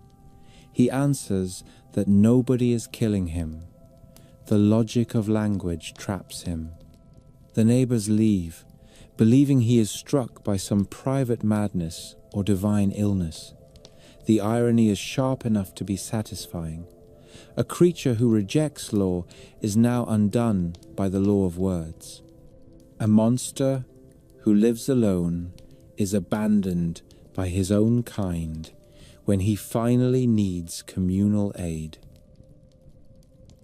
Yet the story is not finished with danger. Blinding the Cyclops is only the middle chapter of survival. Odysseus must still get his men out of the cave.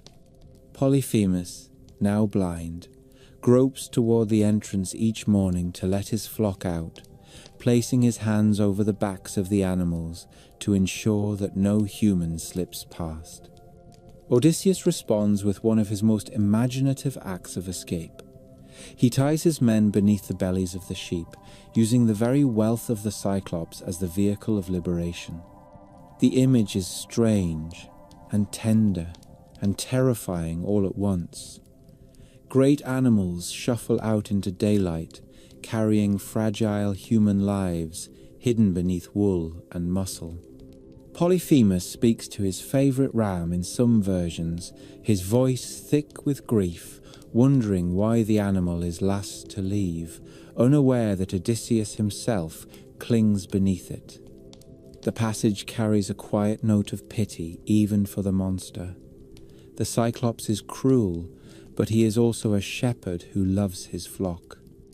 The myth allows this complexity because it knows that fear is more powerful when it is attached to something almost human. When the Greeks reach their ship and push out to sea, the moment feels like a release of breath the audience has been holding for pages. It is a triumph of wit over strength, a story that would have delighted ancient listeners who admired intelligence as a heroic attribute. But the Odyssey is never content to let victory stand without testing the hero's weaknesses. Odysseus cannot resist the final word. He shouts his real name to Polyphemus as they sail away. This is the moment where pride becomes tragic fuel. The impulse is deeply human. After being reduced to prey in a dark cave, after watching men die in the most humiliating way imaginable, he wants the world to know that it was Odysseus of Ithaca who overcame this monster. The need for Cleos, for fame that outlives the body, rises in him like a fever. In the heroic culture of the epics, such a declaration is nearly reflexive. But this is exactly why the poet punishes it. Polyphemus is not just a monster. He is the son of Poseidon. When his identity is confirmed, he calls upon his father with a prayer that is more curse than plea. He asks that Odysseus should never reach home, or if he must, that he should arrive alone, broken, late, to find trouble waiting. Poseidon hears. The sea that had been a road becomes a judge. The curse stretches across the rest of the epic like a long shadow cast by a single reckless moment. The myth here is making a broader argument about human nature. Intelligence can save you, but pride can reopen the trap you just escaped. Survival is not only about defeating external threats, it is also about mastering the appetite within yourself for recognition, revenge, and the sweet, dangerous thrill of being known. The Cyclops episode also sits within a larger web of ancient thought about the boundaries of the human. The Cyclops can be read as a mythic embodiment of what the Greeks feared in the absence of polis life. Without shared institutions, without councils and laws, a community becomes a set of isolated caves. The episode becomes a parable about the value of civilization told through the language of horror. Later writers and artists would return to this story again and again because it balances so many attractive tensions. The cave is both home and prison. The shepherd is both provider and predator. The hero is both brilliant and flawed, and woven into it all is the sacred rule of hospitality, violated so grotesquely that the audience is reminded why such rules existed in the first place. Even the details of cheese and milk and sheep root the myth in the everyday ancient world of pastoral economies, where a man's wealth could be measured in animals, and the success of a season could determine whether a family lived through winter. The Odyssey's genius lies partly in this ability to dress grand symbolic fears in the clothes of ordinary life.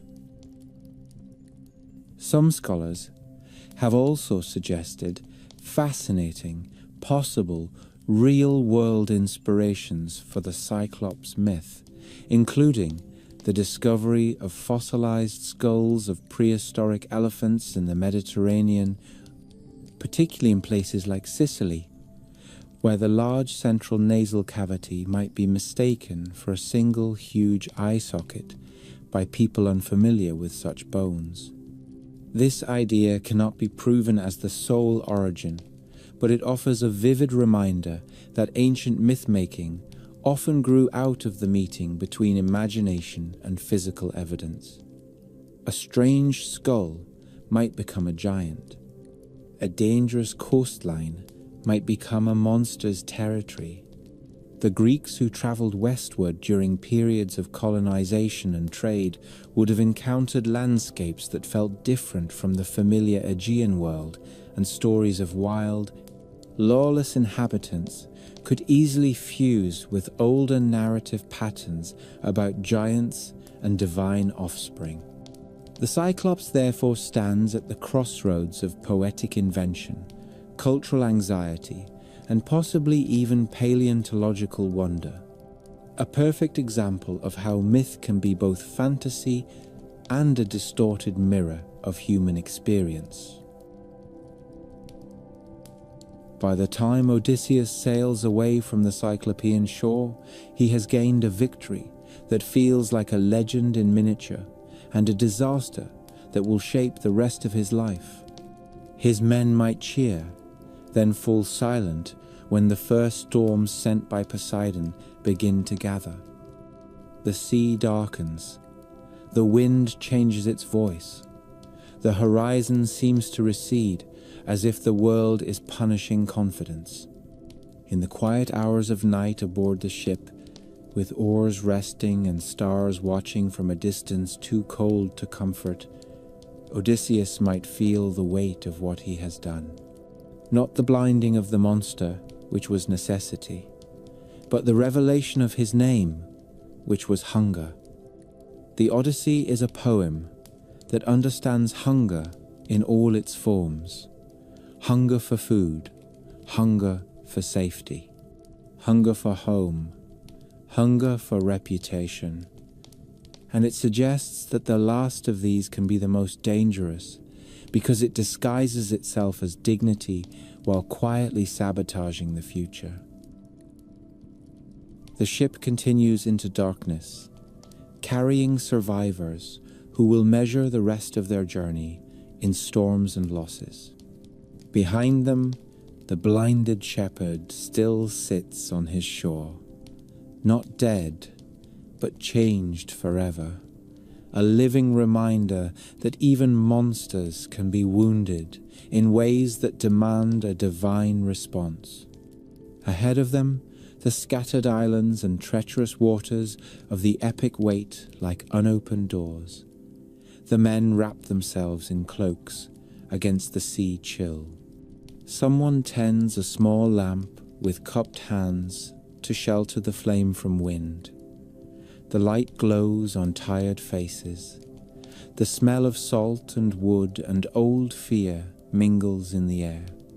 The world feels wide again, and for a moment the victory in the cave is both a lifeline and a warning, a story within the story, proof that cleverness can pry open the jaws of fate, and proof that one careless boast can invite those jaws to return.